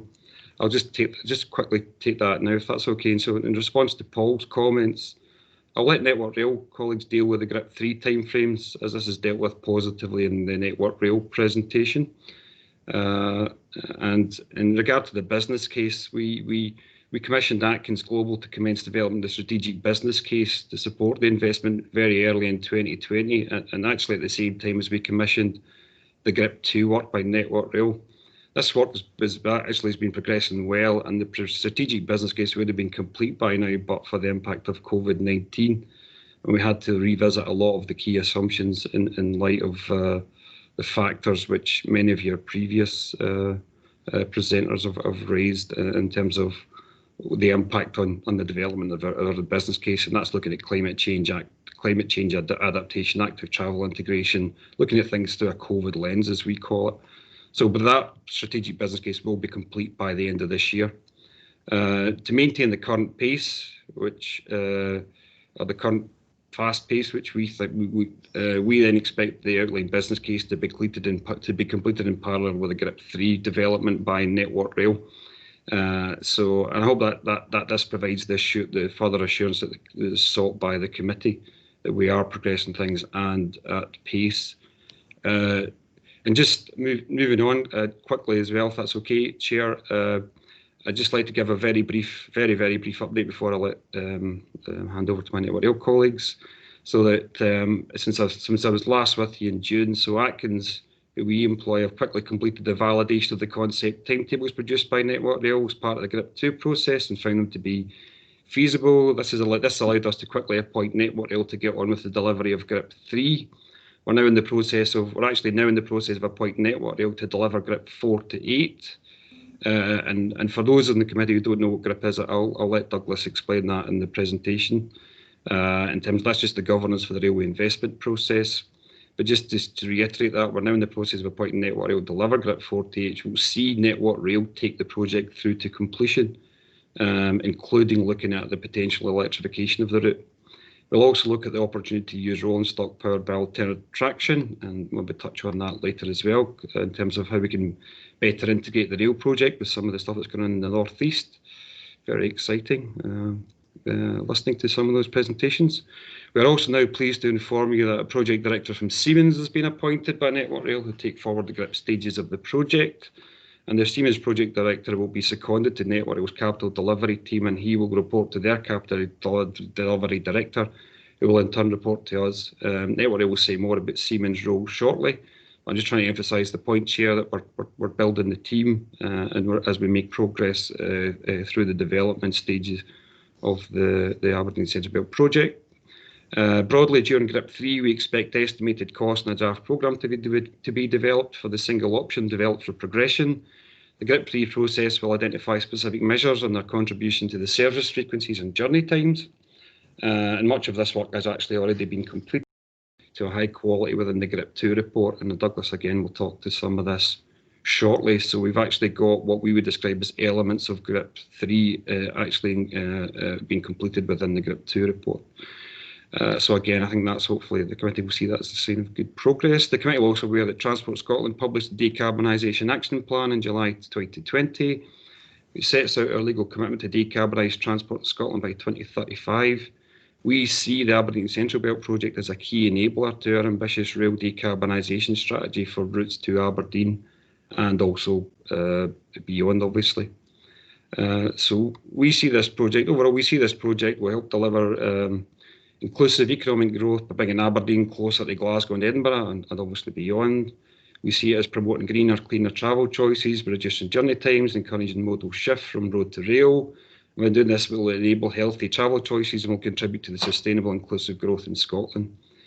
We continue to take the project forward in an open and collaborative manner, involving Network Rail, Transport Scotland, Siemens and Atkins. With this approach, we can deliver the GRIP 3 or option selection stage of the report much more rapidly than the previous projects, where we used the more traditional model, and I'll let the guys talk about that as well. We note the regional plans for Aberdeen South Harbour, and it was very helpful to be able to listen to the excellent presentation earlier, and also for the new stations to the south of Aberdeen, and see this project very much as an enabling mechanism for these exciting developments. I was picked up from the presentations also about, in terms of the points that were made in comments about the electrification and hydrogen opportunities. That's something which is very close to our heart too. We believe the key stakeholder meetings that have been attended by yourselves and your representatives, the latest of which was on the 30th October, are now working more effectively, which we welcome as we look to build a collaborative approach towards the delivery of this project. And Chair, can I just emphasise that's what we're looking to build with the City Region Deal Committee is a partnership approach to delivery of this key rail project. And based on the progress to date and the current rate of progress, we have high levels of confidence that this key infrastructure project will be completed in accordance with the timescale set out in the 2016 MOU. So just pause for a second. But finally, I was pleased to be able to attend a meeting last week to discuss the potential opportunities for North East in regard to the hydrogen fuel cell technology and its role in potentially powering rolling stock using this alternative traction technology, at which Sandy Macaulay from Aberdeenshire Council was present. I think it was facilitated by our colleagues in Nestrans. I thought that was a very positive meeting. And I was able to hear about the energy transition zone and discuss potential hydrogen rail pilots. And I've offered my support to Sandy and his team in identifying and potentially taking these opportunities forward in regard to the rail sector. And I would add finally that we would be happy to explore other opportunities as to how the rail project can integrate into the clearly the fantastic decarbonising work which is going on in the North East, and which the North East is certainly from where I'm sitting is clearly leading on. So that's the only points I'd like to make quickly, Chair, and I would like to now hand over to the Network Rail team, if that's okay, to allow them to do their presentation. Thank you, Mr. Brody. There's quite a lot of information there, so I presume the committee will be digesting that. But yes, we're maybe better to bring in Douglas and Jeff, and they can give the presentation on that GRIP 2 aspect, which I think may help to just cement in people's minds exactly where we are and what's happening, perhaps. And then I'll take questions from the committee at that point. So over to you, gentlemen. Thank you. Thank you, Chair. Thank you, Damien, for the introduction. So my name is Douglas Rarity and I work for Network Rail. I'm a Programme Manager, System Modeller, and have been heavily involved in the GRIP 2 work. So I do have a presentation for you, so let's hope this works. Apologies that this morning I'm looking more like I'm in the airline industry rather than the rail industry, but my microphone and my PC does not work all that well. Let's get this up. Is that okay, Chair? Can you see the presentation? Yes, I can see that. Perfect. Thank you very much. Everybody So yeah, as I say, my name is Douglas Sherity. I was the sponsor for Aberdeen Central Belt during GRIP 2, basically living and breathing the project and nothing else for a large part of the year.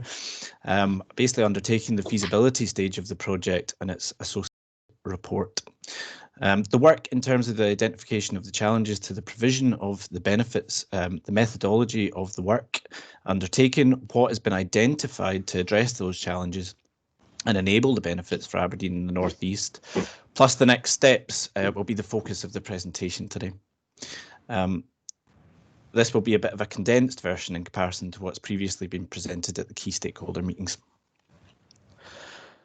So in terms of the benefits challenge, so the remit and the outputs are to deliver intercity journey time reductions between Aberdeen and Edinburgh by up to 20 minutes. Aberdeen to and from Glasgow by 9 minutes, and Aberdeen to and from Dundee at 3 minutes.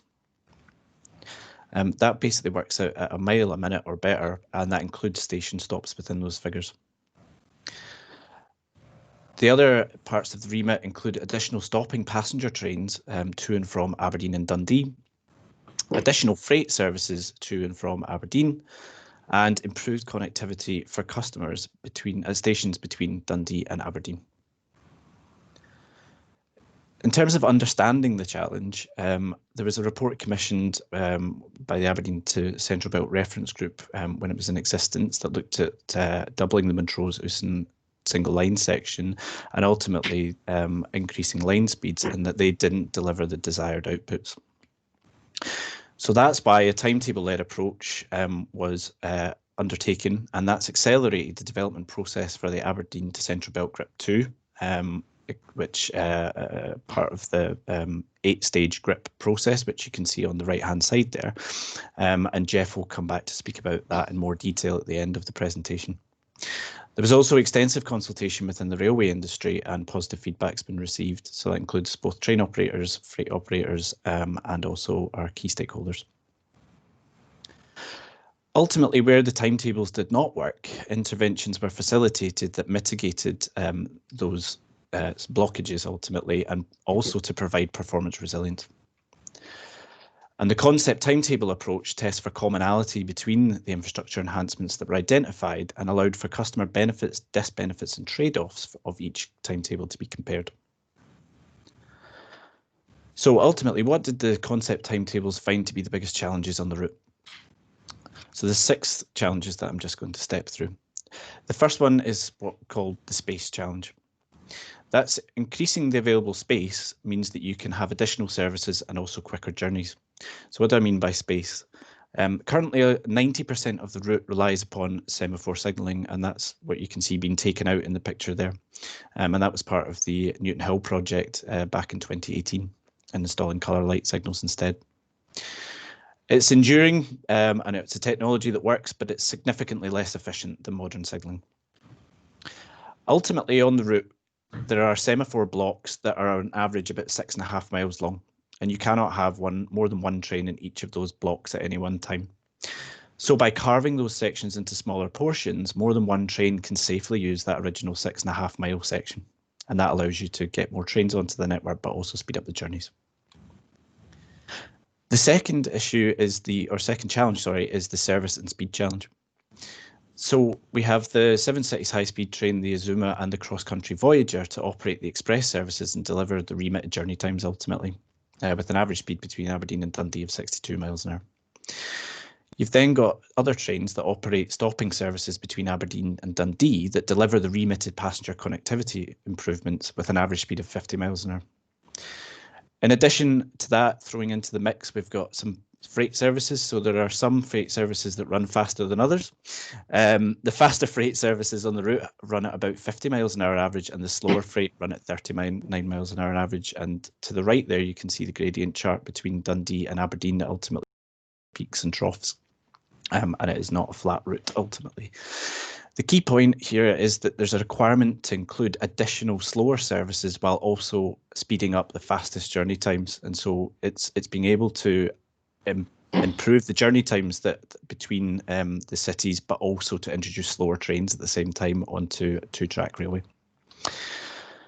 The third challenge is the overtaking challenge. So there's a lack of overtaking locations, or what are called loops, between Dundee and Aberdeen.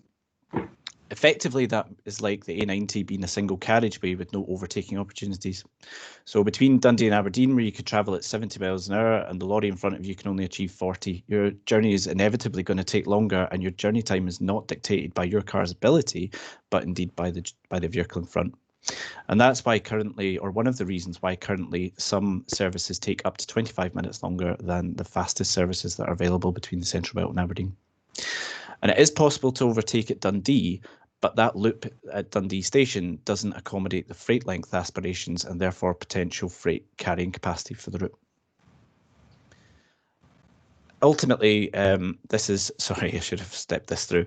Express passengers have extended journey time, and additional freight ultimately cannot be accommodated either, because every time that a freight service goes in, you need to extend the passenger journey times. So ultimately, the express service ends up stuck behind the freight, but instead the freight would go in to the loop and the express would pass it, and that will improve the journey times. The fourth challenge on the route is the passenger connectivity challenge. So current stopping services terminate at Montrose and Arbroath, and that creates a gap between Montrose and Arbroath except for the express services. So the project will bridge that gap by introducing an all-stop service between Aberdeen and Dundee. And passengers can be less inclined to travel when changes are required. Therefore, by minimising connection times and the number of changes, this will make rail a more attractive option.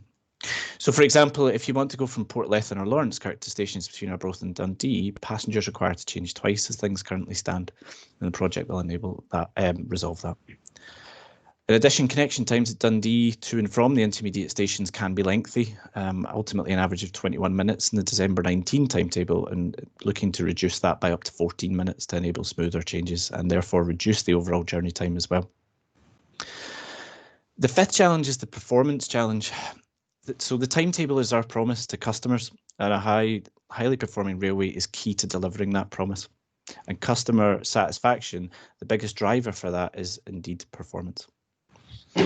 So it's one thing to have quicker journey times on paper, but the realisation of journey options, highly performing railway are key to that passenger and freight satisfaction, and that will lead to increased modal shift. The difficulty is that when you introduce additional services and reduce journey times, that can have a negative impact upon performance. Indeed, it's what is known as the performance capacity and journey time trade-off. Therefore, several locations have been identified on the route that are key to ensuring the performance of the railway is resilient to delays.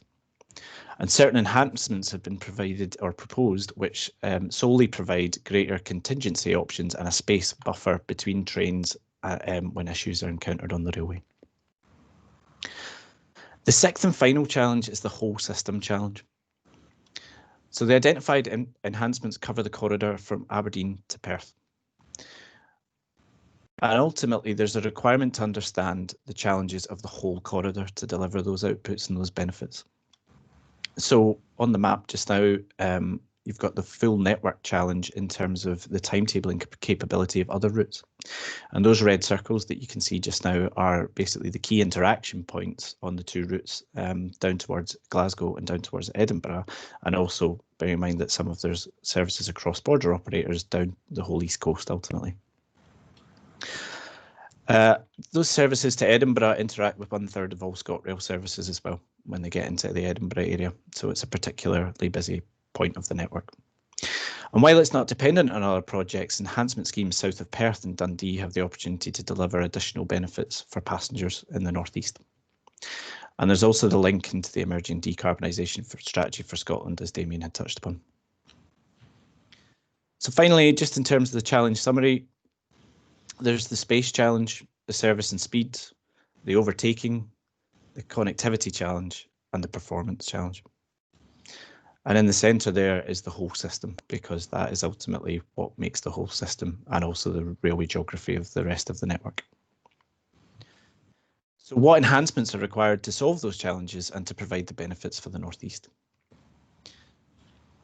This slide shows the location where signalling interventions are required to carve up those current signal sections, as we touched upon earlier on, at 6.5 mile length. They provide the required space and the timetabling flexibility required to facilitate the project outputs, and as evidenced by the 4 concept timetables that were created at GRIP 2. Generally, the reductions are clustered at locations where services will run closer to one another than in other sections where they're more separate.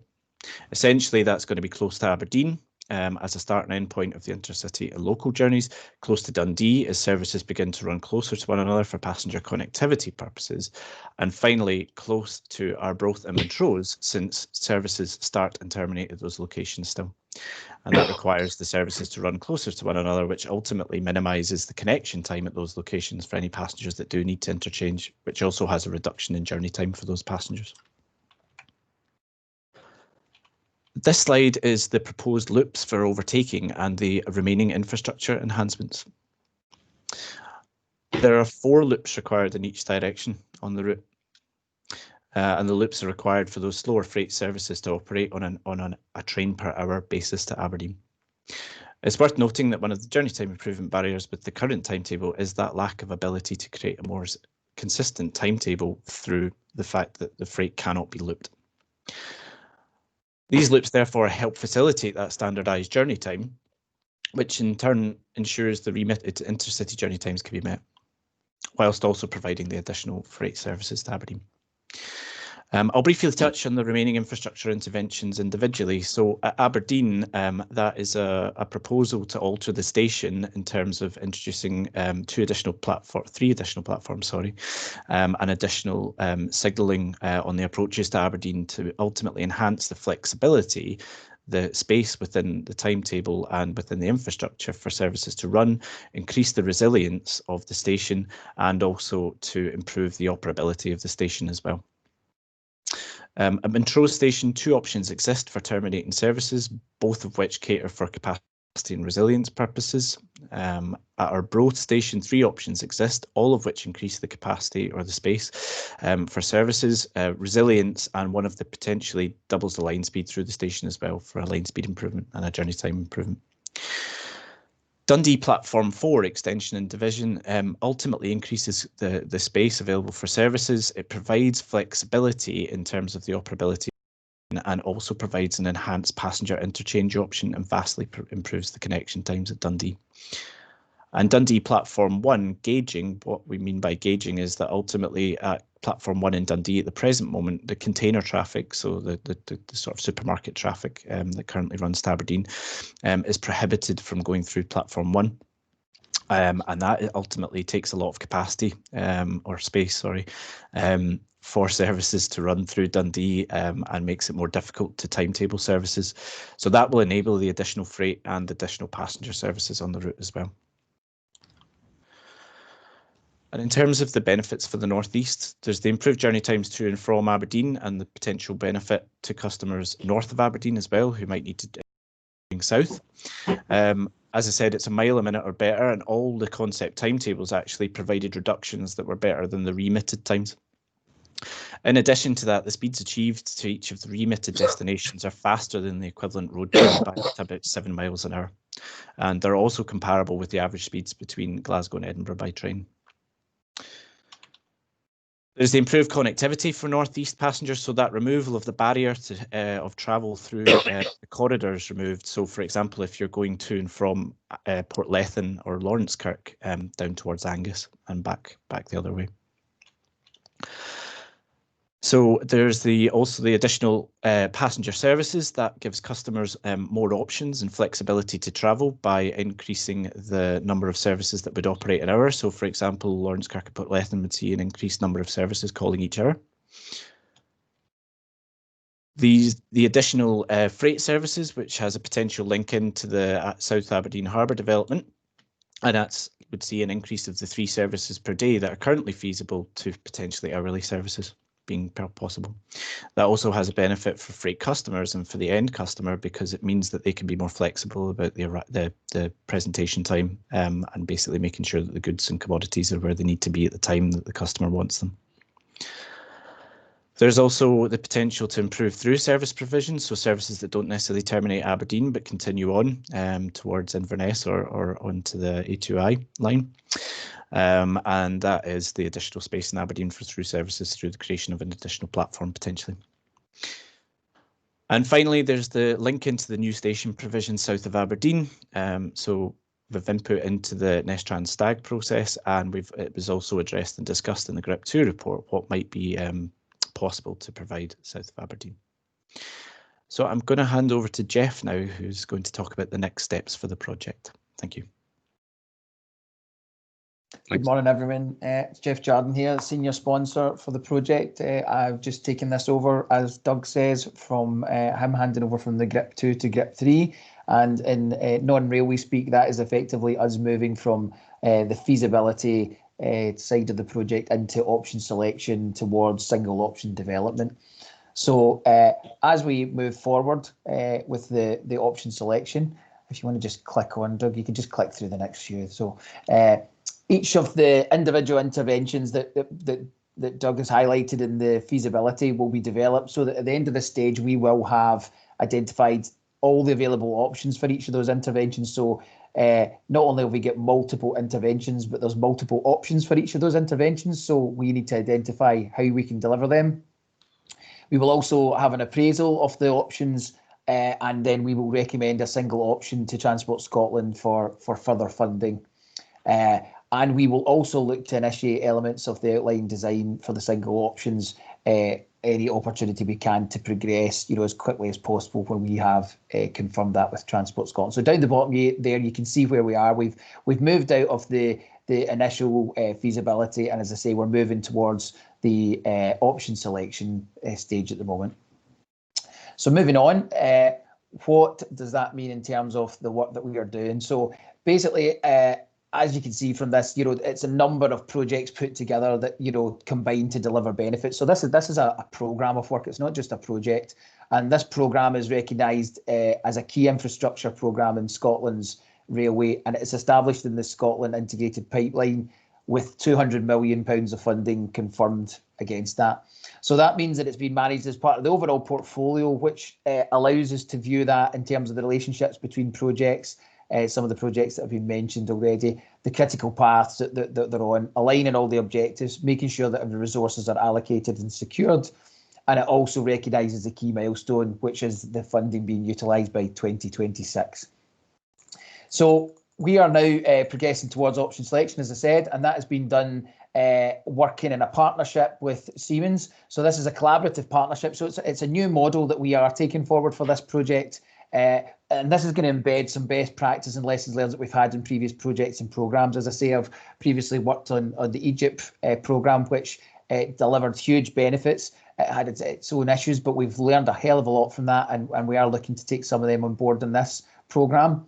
So Siemens are embedded in Network Rail, as Damien said earlier. We've got a very experienced team leading that. We've got Campbell Braid from Siemens, who has years of experience and is recognised as an expert in terms of the signalling world. You've got myself in terms of sponsorship with the experience I've got around about 14 years as sponsor and some major projects under my belt. So what we're going to do is we'll set out the common objectives and promote joint ownership of the project, which we'll bring in the cross-industry stakeholders, as we always do, but focus clearly on linking those outputs to the benefits of the railway. Everything that we do has to have a benefit, so that's what we're focusing on. We're going to reduce the man marking with us and effectively manage risk collectively. So it'll be a far more agile approach to programme delivery. And although we'll still be following GRIP, it's actually the delivery model that will give you the benefits. So it's shorter development times and delivery periods, increased productivity, and looking at more innovative solutions together, that having the contractor, a bit of freedom to do that is key. So as I say, the focus will be on delivering opportunities in terms of that. So what work are we doing right now? So the work is commenced on a model that will stress test the timetable and pick up on where Doug's work has finished, and that'll help us evaluate the options. We are developing the outline programming costs, and we are looking to get the contracts for the individual aspects such as PUA, etc., to be let in the next 2 months by Siemens. So the GRIP 3, the option selection, with some elements of the GRIP 4, which is the single option development.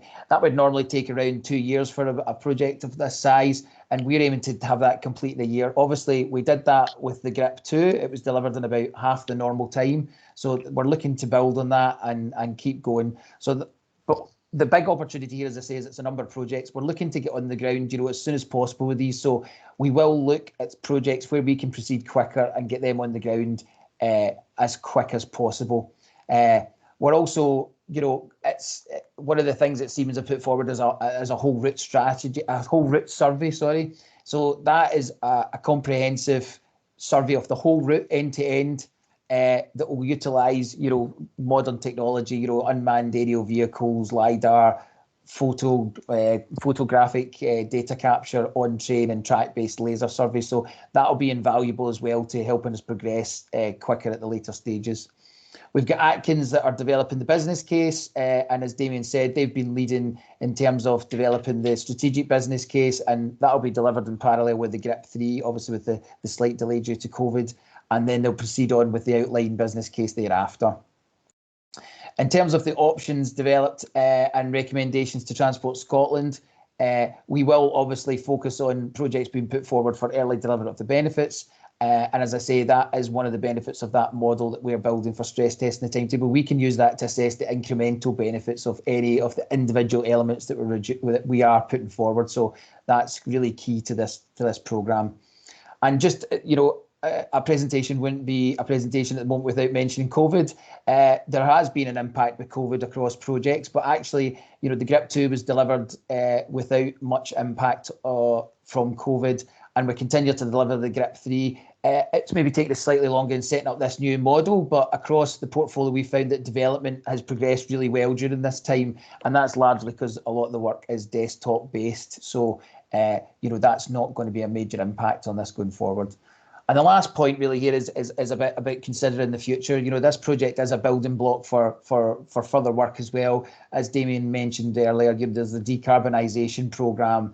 We've got gauge improvements as well, and there's lots of opportunities for passenger benefits, whether that be using technology to link the signalling system to direct to passenger information, about passenger loadings and timings of trains, or whether it be further enhancements to the stations that we're working on to improve passenger experience, or as been mentioned earlier, if it's new stations on the route as well. So that's the end of the presentation, and we've actually got some time for some questions.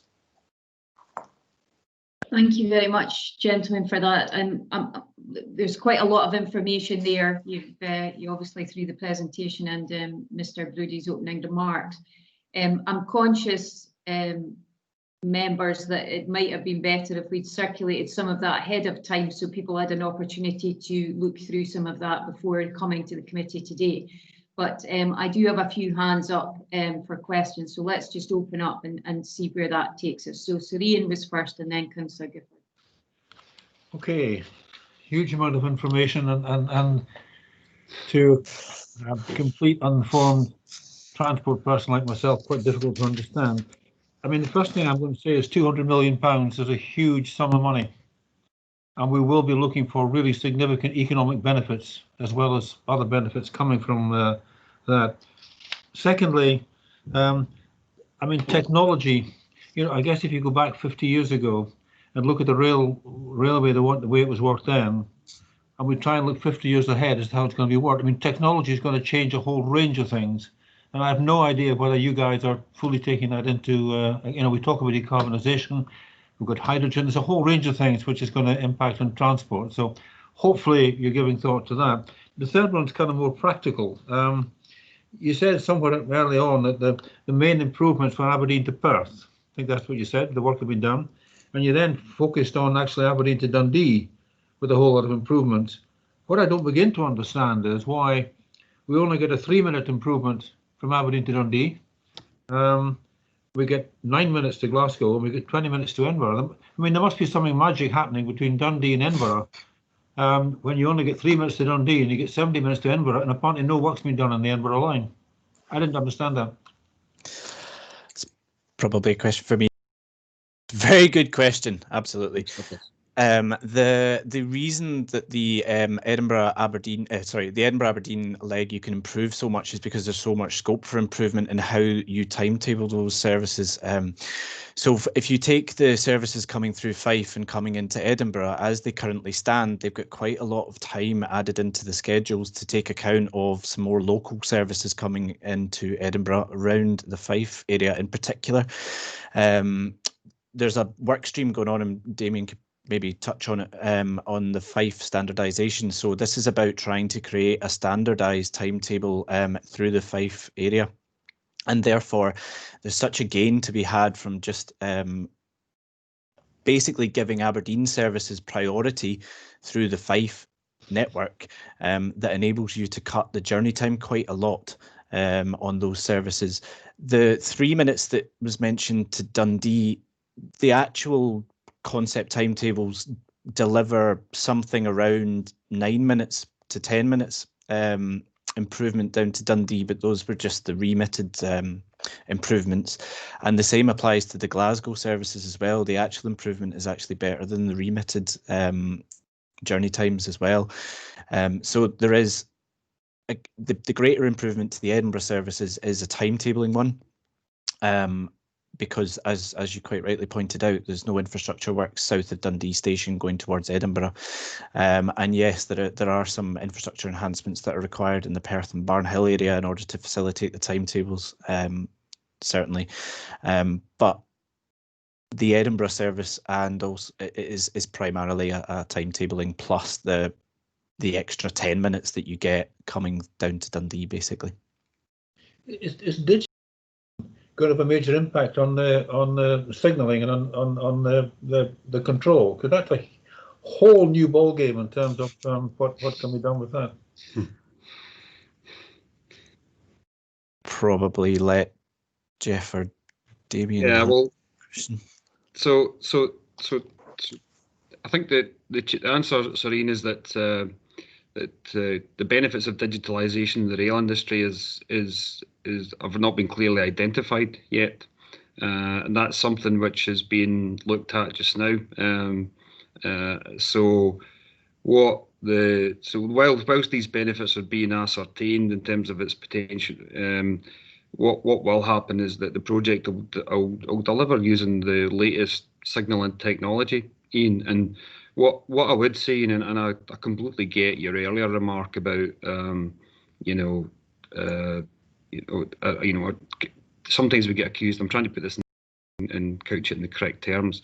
We don't look to overcomplicate. The railway traditionally has looked sometimes, Ian, to overcomplicate things, and that's led to sort of cost and higher cost, maybe lower benefits.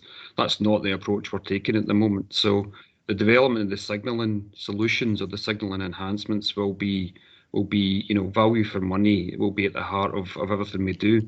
£200 million, Ian, to move on to your other point, £200 million, Serene, is in our money, in our world, is not a lot of money in terms of rail investment. As Jeff just said, he's come off the £900 million Edinburgh Glasgow improvement scheme. So, Serene, we can easily, we're very aware that we can spend a lot of money very quickly on a rail investment, but, and traditionally that's possibly what's going on in the past, and it's not been linked clearly enough to benefits, Serene, both in terms of economic as well as passengers and journey time and capacity increases. That is something that right in this moment in time we are fixing, and that's the approach which Jeff's mentioned. That's the new approach to the delivery that we are taking right now. And Chair, I do apologise for the amount of information which has been thrown at you guys today. But I mean, I think most of it. I would say, Chair, that a lot of that information has been shared with your representatives on the key stakeholder engagement group.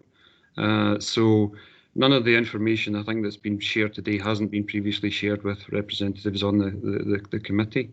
Okay, I mean that's helpful for you to clarify. I mean, it wasn't a criticism of yourselves, because obviously you've been asked to come along and present today, but I think there was just a lot of information there for committee members to get their heads around, some of it quite technical as well, and because of that, then I think it might have been better. But it's certainly not a reflection on yourselves. I think it's something we have to reflect on, that perhaps we should have issued that to the committee, and we can take that away with officers. I mean, just on that point about the spend, Mr. Brody, I think that's obviously the point that we've been trying to make over a number of months when we've been having discussions around this. I fully understand that maybe 200 million in railway terms is not a lot of money for the intervention. Unfortunately for us in the Northeast, 200 million is a significant amount. It's a fairly significant amount that has been allocated to this region, either as part of the city deal or indeed the additional memorandum of understanding. And because of that, we want to absolutely make sure that the Northeast is going to benefit significantly from that investment. And I think that's the point that we've been trying to make throughout this whole process. That, you know, what will the economic benefits be for this region directly? And is that the best use of that resource?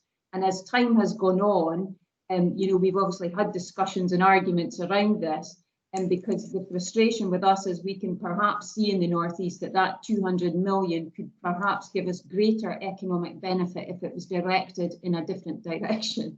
Now, I understand the position that yourself and Mr. Jordan and Mr. Rarity have got. You're here to represent Transport Scotland and Network Rail. But from us as a committee, our focus is on that economic benefit for the Northeast region. And, you know, is this the most beneficial way of spending that money? Particularly at the beginning, we were looking at that 20-minute time period on both lines, both north and both east and west lines, Edinburgh and Glasgow. And now when we're looking at those timings, it maybe isn't, you know, going to give us that benefit. And I think the other aspects that people have brought in about how things are progressing and moving forward, and is that being factored in for future? So yeah, there's a lot for us to take in, but I take on board that information might have been available. Councillor Gifford, well, do you want to come in with your question? Because I'm conscious of time today with various aspects on the agenda, but Councillor Gifford, and then I'll take in Councillor Lumsden.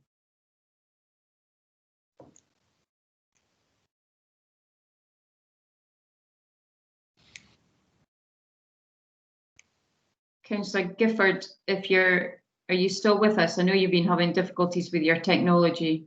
I'll maybe take in Councillor Lumsden then, and we'll see if we can get Councillor Gifford. Yes, thank you, Chair. Just to build on Sir Ian's point there about the increased, the decreased time to Edinburgh. Sorry, I'm a bit hoarse as well, Damien. I'm shouting at the TV as well last night.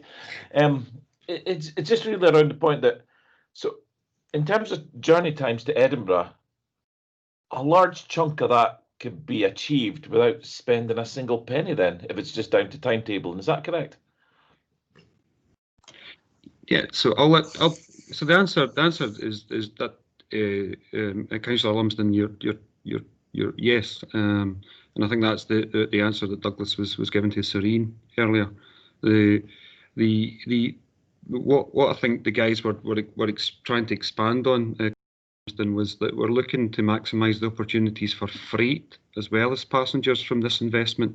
Yeah, and at the minute, I think it's, Douglas will correct me if I'm wrong, I think it's about three freight trains per day or 3 freight paths per day, you know, travelling between, you know, the Central Belt and Aberdeen, and we're looking to increase that to hourly, you know, and we're very conscious of the previous presentations about, you know, the link to the Aberdeen City Harbour development and other opportunities in terms of connecting, better connectivity will offer between industries and developments in the Northeast with the Central Belt. So yes, we have done a lot. We have been able to do a lot of the work, the good work the guys done have identified journey time savings we can take just with redoing our timetables else based on interventions elsewhere. Councillor Lumsden, I hope that if that makes sense, I'm trying to answer your question.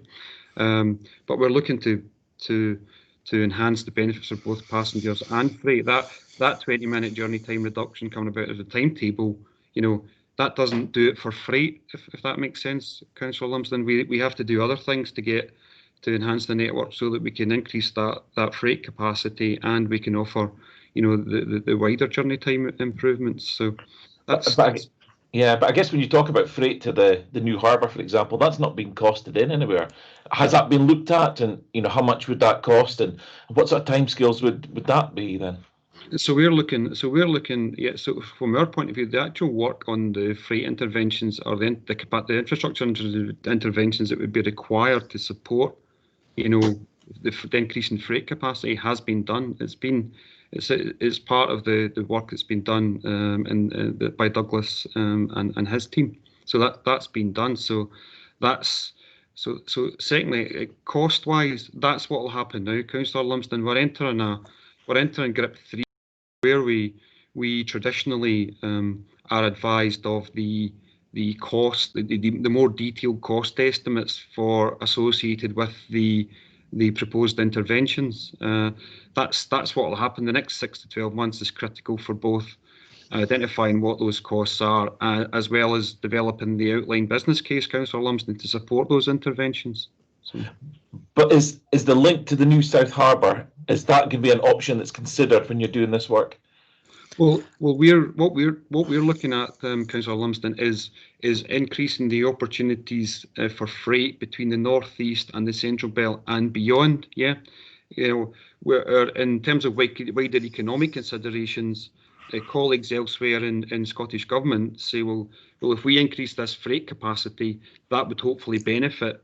The Aberdeen City region, the Aberdeen City Harbour development might benefit from that. So we're not doing anything specifically to connect the railway with that, Councillor Lumsden. Sorry, I should have given you that answer. No, that's what I was just trying to work out, whether the specific connection to the South Harbour was in scope, and it's not. And I guess the other question I had for you was, you mentioned things like electrification and potential hydrogen. That's obviously not within the timescale we're looking at for this MOU. What sort of timescales would that possibly be if it ever happened? Well, I wouldn't say that it can't be delivered within the timescales of the, my seniors in Transport Scotland may want to shoot me for saying that, but we're looking at the opportunities for decarbonisation at the same time in terms of decarbonising this corridor, Councillor Lumsden, at the same time as we proceed with some of these enhancements to improve journey times and add capacity.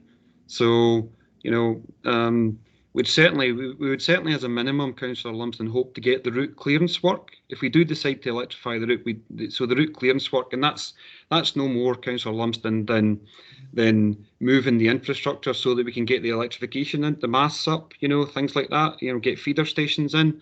We certainly would expect, as a minimum, to have that work completed by 2026. The wires themselves may go up later, but certainly we're looking as much as we possibly can at doing that work at the same time. I hope that answers your question. Okay, thank you.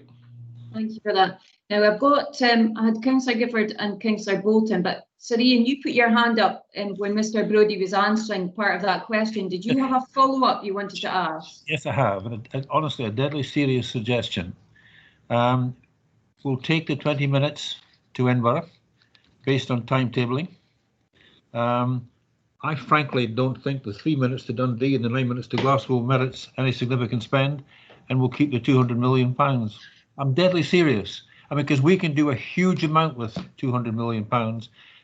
Edinburgh 20 minutes is very helpful.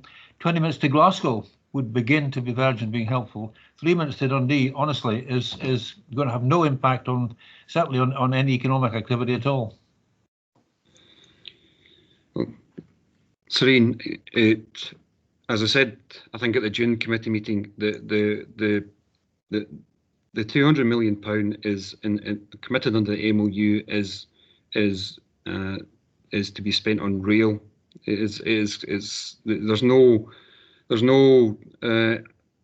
nothing I can really say to you other than that. I won't give you any. I mean, I'm deadly serious in responding to you, and I was there, Serene, when yourself and Jennifer met with Michael Matheson, and and I think Mr. Matheson made it clear, Serene, that this money is to be invested in the rail network. There's not really anything I can say to that.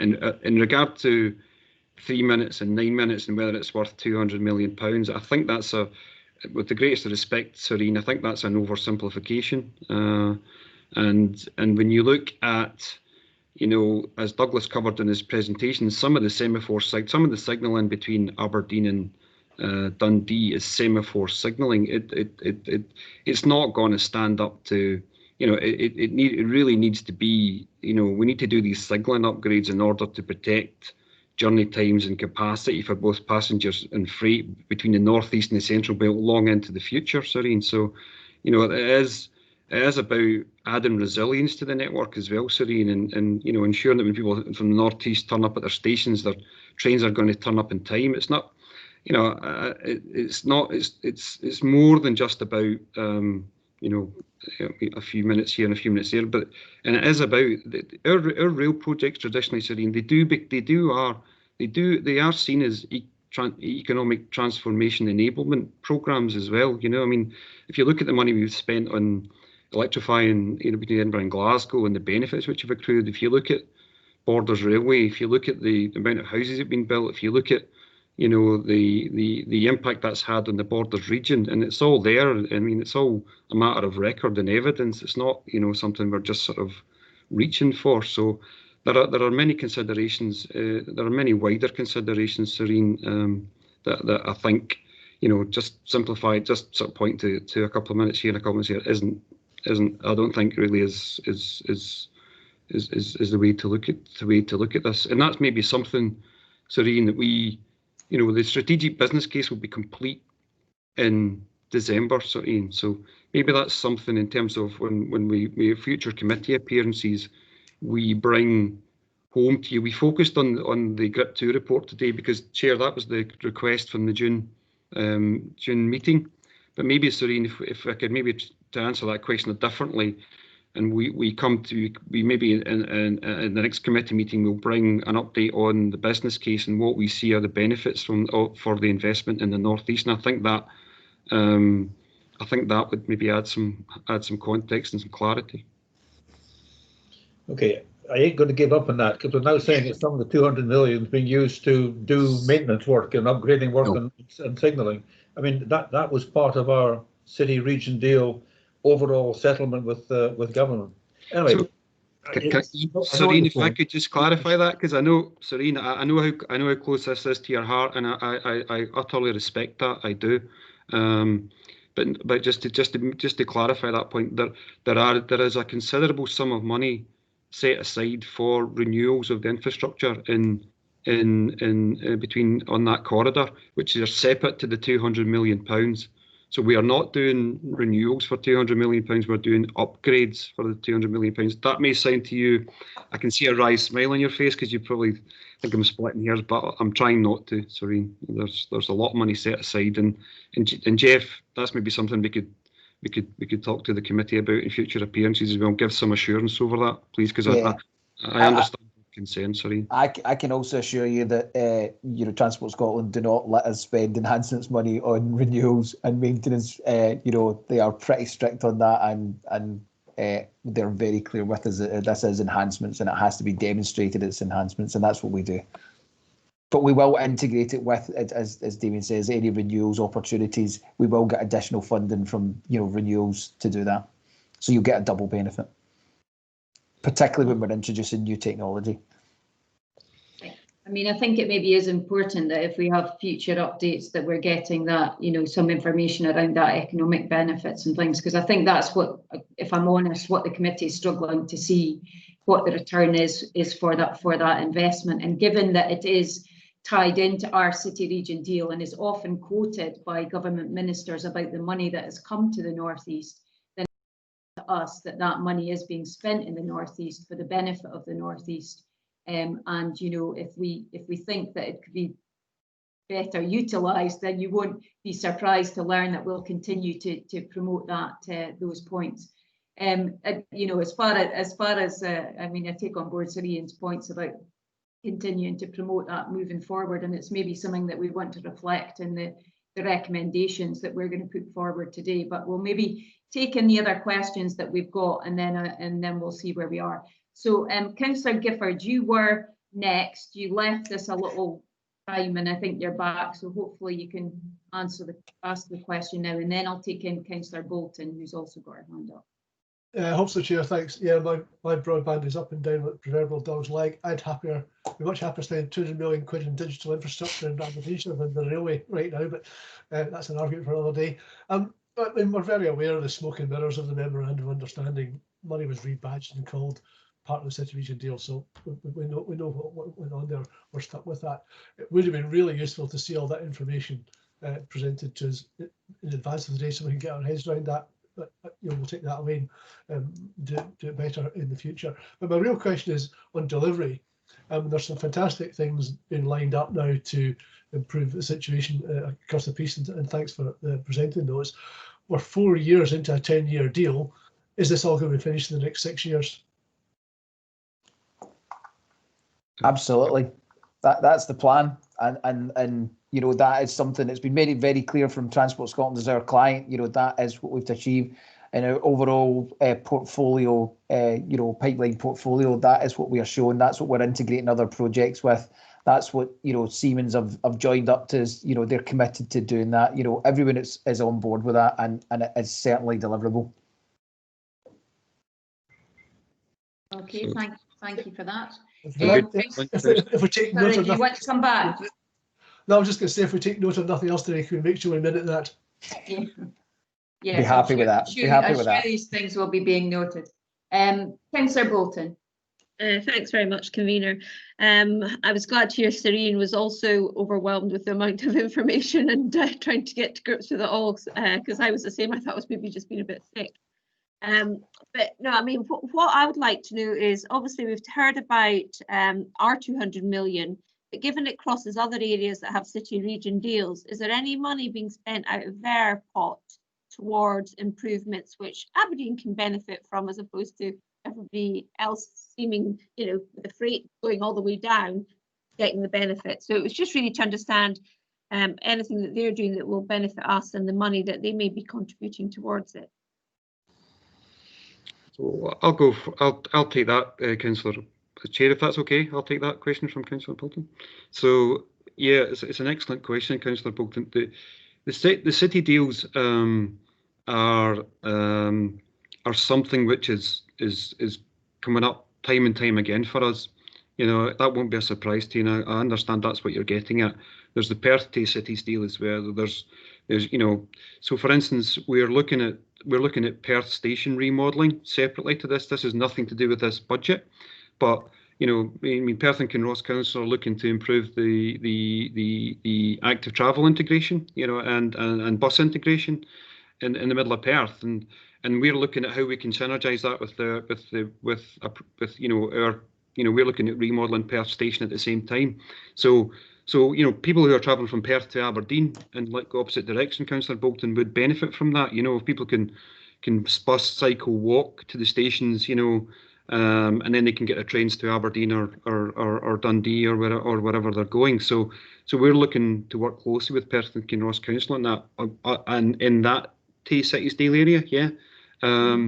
But it's treated entirely separately across the piece. We're looking at High Street in Glasgow, which is part of the Glasgow settlement.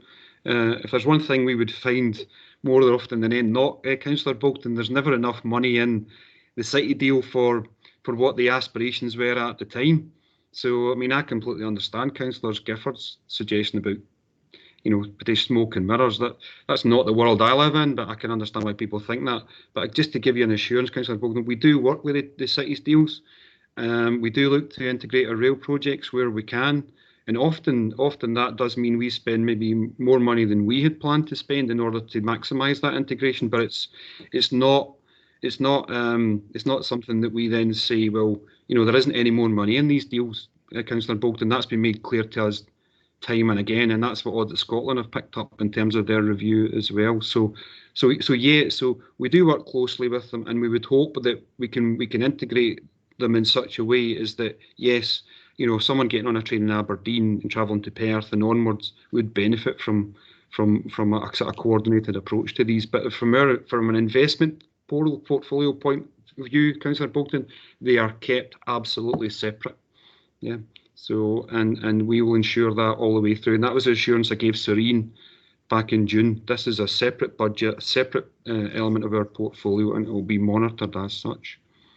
I mean, I don't mind taking some of their monies for the improvement, which maybe would release some of ours. So, you know, I'm not being precious that way, but it's just I don't want us funding improvements that everybody else benefits from, but we don't, if you like, benefit from anybody else's improvements. So that was really just the point. So just to finalise that point, we're looking at 5 right now in the 5 circle timetable improvements. So we're looking to use discontinuous electrification in there, using battery electric multiple units. There's a lot of jargon, right? Short version, Councillor Bolton, is that that work is going to benefit passengers travelling from Aberdeen to Glasgow and Edinburgh. So you get the benefit of that, but you don't pay for it.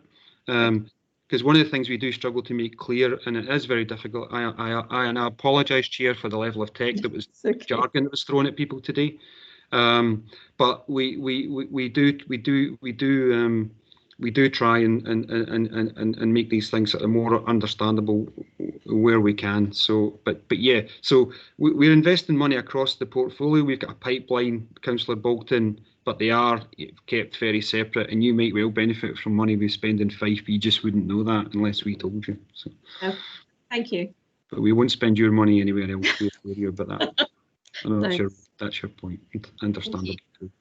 Thank you for that. I don't have it. Well, I don't have any other hands. Serene, your hand's still up, but I'm presuming that's from the previous time. I will take it down. Yeah, thank you. Right, I don't have any other hands. I am conscious, however, that the report that we had before us covered, we've featured very heavily on the rail investment, but it did actually include an update around the Lawrencekirk Junction aspect as well. I take it there are no questions on that issue before we move on to formalise. I'm not seeing any hands up, so I'm presuming that people were content with the content. Right, we are actually just being asked to note the update in the report. Are we content just to note, and we'll get further updates as the options are progressing forward? Are we content to do that today? Albeit with the caveat that we're concerned about the economic return for that money, but I understand that the Mr. Brodie, Mr. Rarity and Mr. Jordan, who are here today, are, you know, they can't really talk about what the money should be spent on in other places. They're here to represent Transport Scotland and Network Rail. So on that basis, are we happy to agree the recommendation? Yeah. Yes. Okay. The alternative. I'll take that. Take that as a yes. Councillor Gifford, are you trying to indicate something? No, I'm just saying yes to your yes, question. sorry. Okay. It's just, I think it's coming through rather than in the notes. It's coming through as an email or something. Anyway, okay, right. Thank you, gentlemen, for your attendance today and that information. And, you know, we look forward to hearing further progress updates as we move forward. Thank you. And thank you also to Miss Phillips, I think, who was here to answer any questions that there might have been about Lawrencekirk. So we appreciate your attendance today as well. Thank you. And thank you, Chair, and thanks to the committee for giving us a chance to give the presentation today and explain some of the aspects of that in greater detail. Thank you to both you, Chair, and every member of the committee. Thank you for that. Thanks from me also. Thank you very much. Okay, thank you, Mr. Thanks, everyone. Thank you. Thank you. Okay, right. Moving on, members, that takes us on to item 9, which is the Aberdeen City Region Deal Progress Update, the Memorandum of Understanding in relation to housing. So I think we have, hopefully, you'll have noted from the report that we had before us that we had put in some expressions of interest, I think it's called, where we had put forward proposals in relation to 3 sites to see if we could tap into that £20 million, which unfortunately we've been unable to allocate to anything because of the criteria. But I think we would, is Mel Booth here with us and perhaps can provide a little bit of an update around that, because we may have heard back on those, I believe, and maybe an update on anything else in the report before I open it up for questions? Mel? Yeah. Yes. Thank you, Chair. I'm here. First of all, could I ask Joint Committee to note that recommendation 3 should be changed. Instead of instructing officers, it should say instruct Chief Officer, Early Intervention and Community Empowerment to report back on progress. Okay. As you've said, the report provides an update on progress made in relation to housing across the city region. First of all, it highlights the additional investment that's been provided in relation to the delivery of affordable housing, and we've obtained an additional £79 million across the region. It then goes on to refer to the £20 million housing infrastructure fund, which unfortunately, as you've said, Chair, neither local authority has been able to access to date. Just for clarity, there's two aspects to the fund. There's loans for developers and then there's grants for social landlords. And we know that developers don't access the loans as the interest rates aren't competitive. So that's just left us with the grant side of things for social landlords. The 3 proposals that were recently submitted through expressions of interest have not yet been approved. We need to report back to the Scottish Government with further technical information.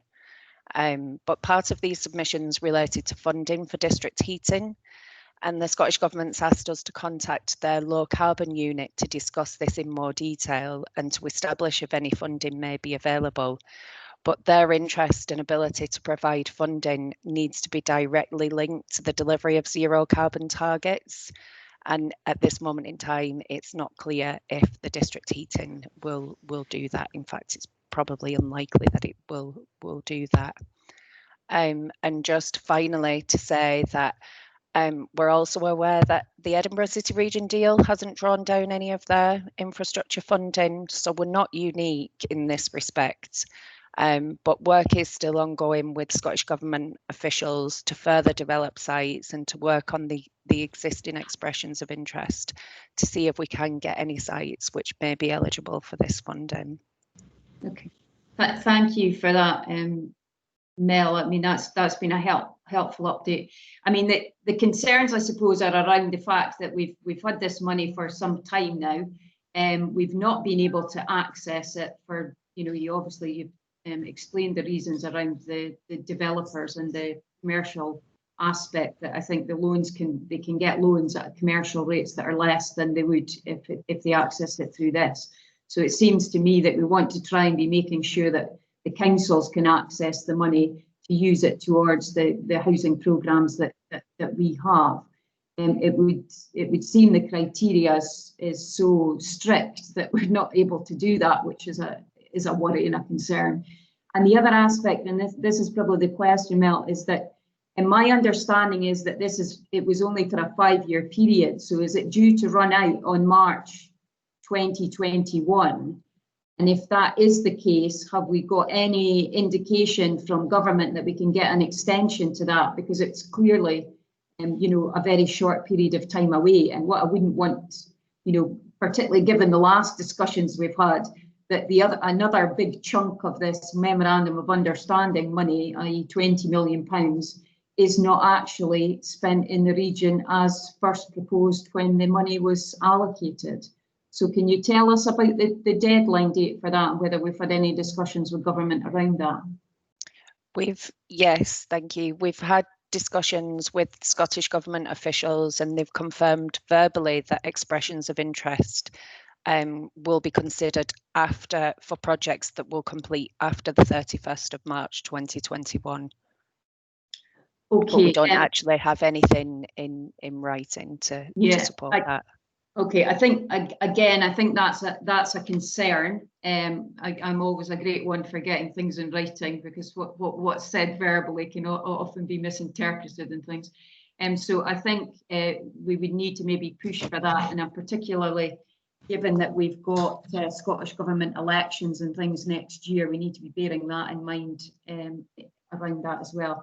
Okay, is there any other questions from members on this? Yes, Councillor Lumsden, I've got you. Yeah, thank you, Chair. Thanks, Mel. Mel, it was just around you mentioned that the schemes that we put forward didn't meet the criteria about zero, I think you'd said.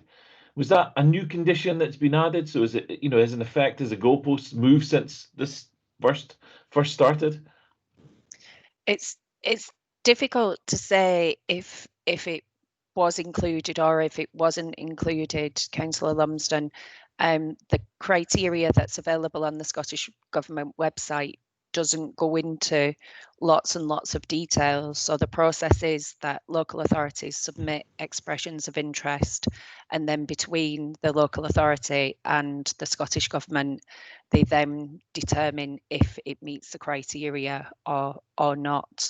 We included the district heating systems as part of the submission because it is additional costs and it's out with the curtilage. It's investment in infrastructure out with the curtilage of the sites. But it does appear that this doesn't form part of the infrastructure funding. But there are other departments within government that we can speak to. Okay, content with that, Councillor Lumsden? Yeah, nodding. The other thing, Mel, that I might touch on before I bring in Councillor Gifford, you mentioned there that Edinburgh are in a similar position. They haven't been able to access the money, so it does appear that there is something wrong with this criteria if nobody's being able to access it. But I also think that Highland had an amount of money allocated to them for similar purposes. Have they been treated differently, or is their deal structured differently to ours, and have they been able to access the money? Do we have any details on that? So in terms of Edinburgh, as far as I'm aware, they've not been able to identify any sites in the same way that the Aberdeen City Region deal hasn't been able to identify any sites that meet the criteria. My understanding of the Highland region deal is that they are able to access it, but and I think the allocation, the HIF allocation, is being managed by their joint committee or their City Region Deal committee, but it still has to apply the HIF criteria. So I think they are managing to find sites which meet the current criteria. I don't think Highland is getting anything any different in terms of criteria and what the money can be used for. Okay, so just the difference with them is the money's been passed over, and they are then having to apply that criteria. Whereas with us, in order to access the money, we have to meet the criteria ahead before they then provide the finance. Is that how it works with us in Edinburgh? Is it? I'm not 100% certain, sorry, Chair, on exactly how Highland works, but I do know that the sites that Highland are putting forward have to meet the HIF criteria. Okay. Whether that's assessed by Scottish Government or not, I would assume that it is. Right, okay, fine. Councillor Gifford, I'll bring you in. Yeah, thanks, Chair. It's absolutely ridiculous that we haven't been able to spend a penny of this money after all this time. It's too expensive for anybody to borrow, and we're being restricted by the criteria that seem to be unbelievably onerous. So my question is, are we being asked to apply a higher standard to these houses than a developer building next door is doing on privately owned houses for sale? I don't think it's necessarily in relation to the standard. It's more in relation to the infrastructure costs that are associated with unlocking that housing site, that housing development. And it shouldn't differ. That would be picked up as part of the planning process. Okay, thank you. Do you want to come back, Councillor Gifford? Are you happy with that response? I think it probably just more confusing than it was before. I mean, we've got so many really good places that we have allocations for affordable housing. I can't see how some of them can't be brought forward in some way under this scheme. We just seem to be making it real difficult for ourselves. So I think we need to get back to the government and ask them to cut us some slack on this, I think, for want of a better phrase. Yeah, I mean, it's a huge frustration, if I'm honest, because, you know, I know certainly the Aberdeen City Council and I know Aberdeenshire are in the same position. We want to push ahead with our plans around social housing and, you know, the quality of those housing, because ours are coming in at a gold standard. So, you know, and you know, Scottish Government are telling us that they want to roll out 50,000 houses, I think it is, across Scotland. So it seems entirely frustrating to me that we can't come to a compromise here that allows us to access that money in order to push ahead with that programme. So, and I'm particularly concerned given the fact that it looks like the deadline is March, you know, just a matter of 4 months away, really. You know, I think we need to try and open up the lines of communication with Scottish Government around that, and indeed get some assurance to back up the verbal assurances that we appear to have had around maybe that timescales being pushed out further. So I'm not seeing any other hand. Councillor Lumsden, yours is still up, but is that a legacy one? Yeah. Okay. Right. What I would plan to do on that basis, because the situation I think we're finding ourselves in, I would be planning to move some additional recommendations in relation to these discussions that we've had. Can Mr. Masson, are you able to put that onto screen so people can see what I'm proposing? Yeah, I'm just going to do that now. Thank you. Right. Could you read that out for us, Mr. Masson, just so that everybody's aware of what was proposed? Yeah, that the joint committee notes, first one is notes with disappointment that none of the sites put forward from Aberdeen City Council or Aberdeenshire Council under the separate memorandum of understanding signed by the two councils with the Scottish Government have been successful for Housing Infrastructure Fund grant despite the submissions of expressions of interest. Number 2, notes that the Edinburgh City Region deal has also been unable to utilise the HIF funding. Number 3, notes that feedback from the developer community is that the loan element of the HIF is not financially viable as lower interest rates can be obtained on a commercial basis. Number 4, notes that the 20 million HIF funding could be used to unlock sites for affordable housing if the criteria were relaxed by the Scottish Government, and instructs the Joint Committee to write to the Cabinet Secretary for Local Government, Housing and Planning to seek greater flexibility in the criteria. And number 5, notes that Scottish Government officials have confirmed verbally that expressions of interest will be considered for projects that will complete after 31st March 2021, and instructs the Joint Committee to write to the Cabinet Secretary for Local Government, Housing and Planning to request formal assurances that HIF funding will be available after 31st March 2021 to unlock sites of strategic importance for affordable housing.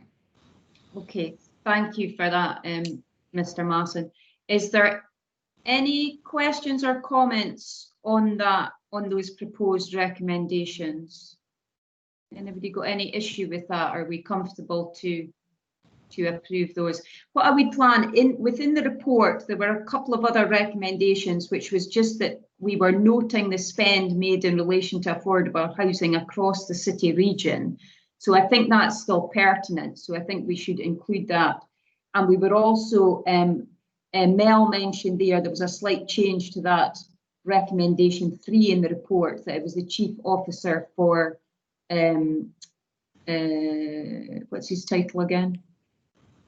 Chief Officer. Early Intervention and Community Empowerment. Yes, and that he would just report back to the next joint committee, which I think, you know, we would want him to report back on any responses in relation to the correspondence that was sent. So would we be comfortable with what's on the screen plus those 2 additional recommendations that were appearing in the report? Are we comfortable with that? Yeah. Agreed. Okay, thank you. Thank you for that. I'm not seeing any dissension from that, so we'll take that as agreed and we can move on. Okay, right. The next one that we have on the agenda is item 10, which is the quarterly progress update. Do we have any questions on this report? I'm not seeing anybody indicating. Nope. I think,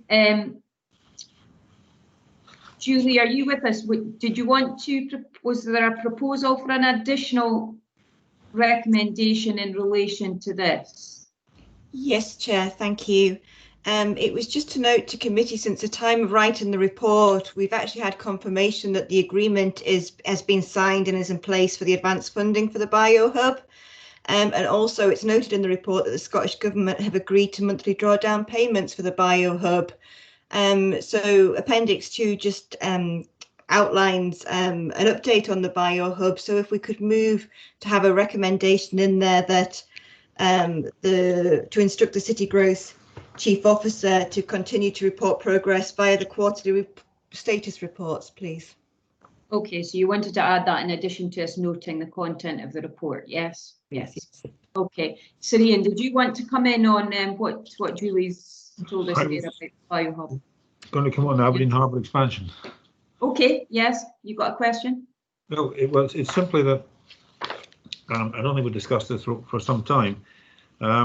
So we had an excellent presentation from Michelle. We've got a timetable of 2021-22. Are we keeping an eye on the timetable for the expansion in terms of the roadworks, in terms of the road support? I'll bring in Mr. Sweetnam because I think we're about to start the consultation around some of that, but he can perhaps give us some more information around that. Mr. Sweetnam? Yes, thank you, Chair. And Srian, I don't know whether Mr. Finch is on the call, but yes, the teams working on the road are coordinating in terms of what is the revised timescales for Aberdeen Harbour expansion and also the ongoing work on energy transition zone. So yes, that there is that coordination happening. And Richard, have we got any kind of indication that the timetable will meet the 21-22 starting phase, or are we going to be 25-26? So I might defer to Mr. Finch on that one, but I know when both teams were talking about timescales, there was the emphasis that there had to be that alignment in terms of the various developments, the harbour, roads, and any other additional activity. Mr. Finch? Mr. Finch is here, I think. Would you be able to add any further information, Mr. Finch? Well, I think the key thing is we're going to go to consultation next week on 6 roads options. We'll then be taking the final report of those options appraisals to City Growth in Resources Aberdeen City Council in February. The stage after that is then to submit the business case for the preferred option to the Scottish and UK governments to gain assurance of the funding for the next stage of that. The construction and design timetables will be dependent on the option that is selected, because there's a couple of options which have a higher risk and a longer construction timescale than some of the alternative options. We're just going out to consultation on that. I would imagine that the construction will be towards the latter end of the city region timescale. Okay, can we get a firmer indication of that in the next couple of months? Because we really don't want to be in a position where we've got the new harbour going and we've got the beginnings of the energy transition zone and we don't have any road connections. Okay, but there are road connections already, because the planning consent for the harbour was built around a road solution which is in place at the moment. We're enhancing that roads connection with the proposal that we're advancing for the city region deal. And the good thing is now we understand the outstanding the business case for the energy transition zone. We can build that into the economic case as well. Okay, the roads you have outstanding are going to be extraordinarily pushed to do what they need to do. So true, but they are at the moment proving adequate for all the construction activity that's undertaking at the harbour as well. So that was subject to the planning application of the harbour. We're continuing to build on that, and we're wanting to enhance that as quickly as we can, but also building on the opportunities of the energy transition zone. Can you please keep us up to date with the timetable? Yes, absolutely. Yeah, I mean, I think it sounds there. You mentioned Mr. Finch coming back in February to City Growth and Resources, so with the options. So at that point, I think an update can be provided. I can't remember what our date is. It's maybe before our next meeting. I think is a February date. I think as well. Yes, so the two could be updated at the same time. I think the City Region deals in February. I think the two will run in parallel. Yes. Okay. Thank you very much for that. So I'm not seeing any other hands or questions. So are we happy to agree the recommendation with the addition that Julie Wood has laid out for us? We're happy to agree that? Yeah. Okay. Right. That takes us on to item 11, which is the digital infrastructure business case. Now we have a public report before us, and then we also have the exempt appendices, which we will take in private. Are there any questions on the report that is before us, which is in the public papers?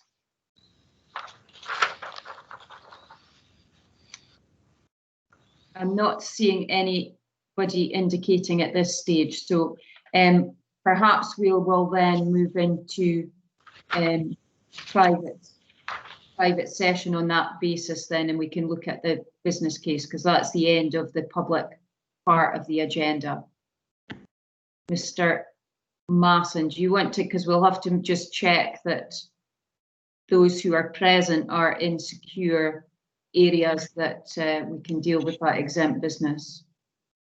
Yes, thank you. I'm assuming that all attendees are now in a secure private location and that no one else is able to hear or view the proceedings on their device. If you're not in that position, please advise me now and we can give you a few moments to ensure that you are.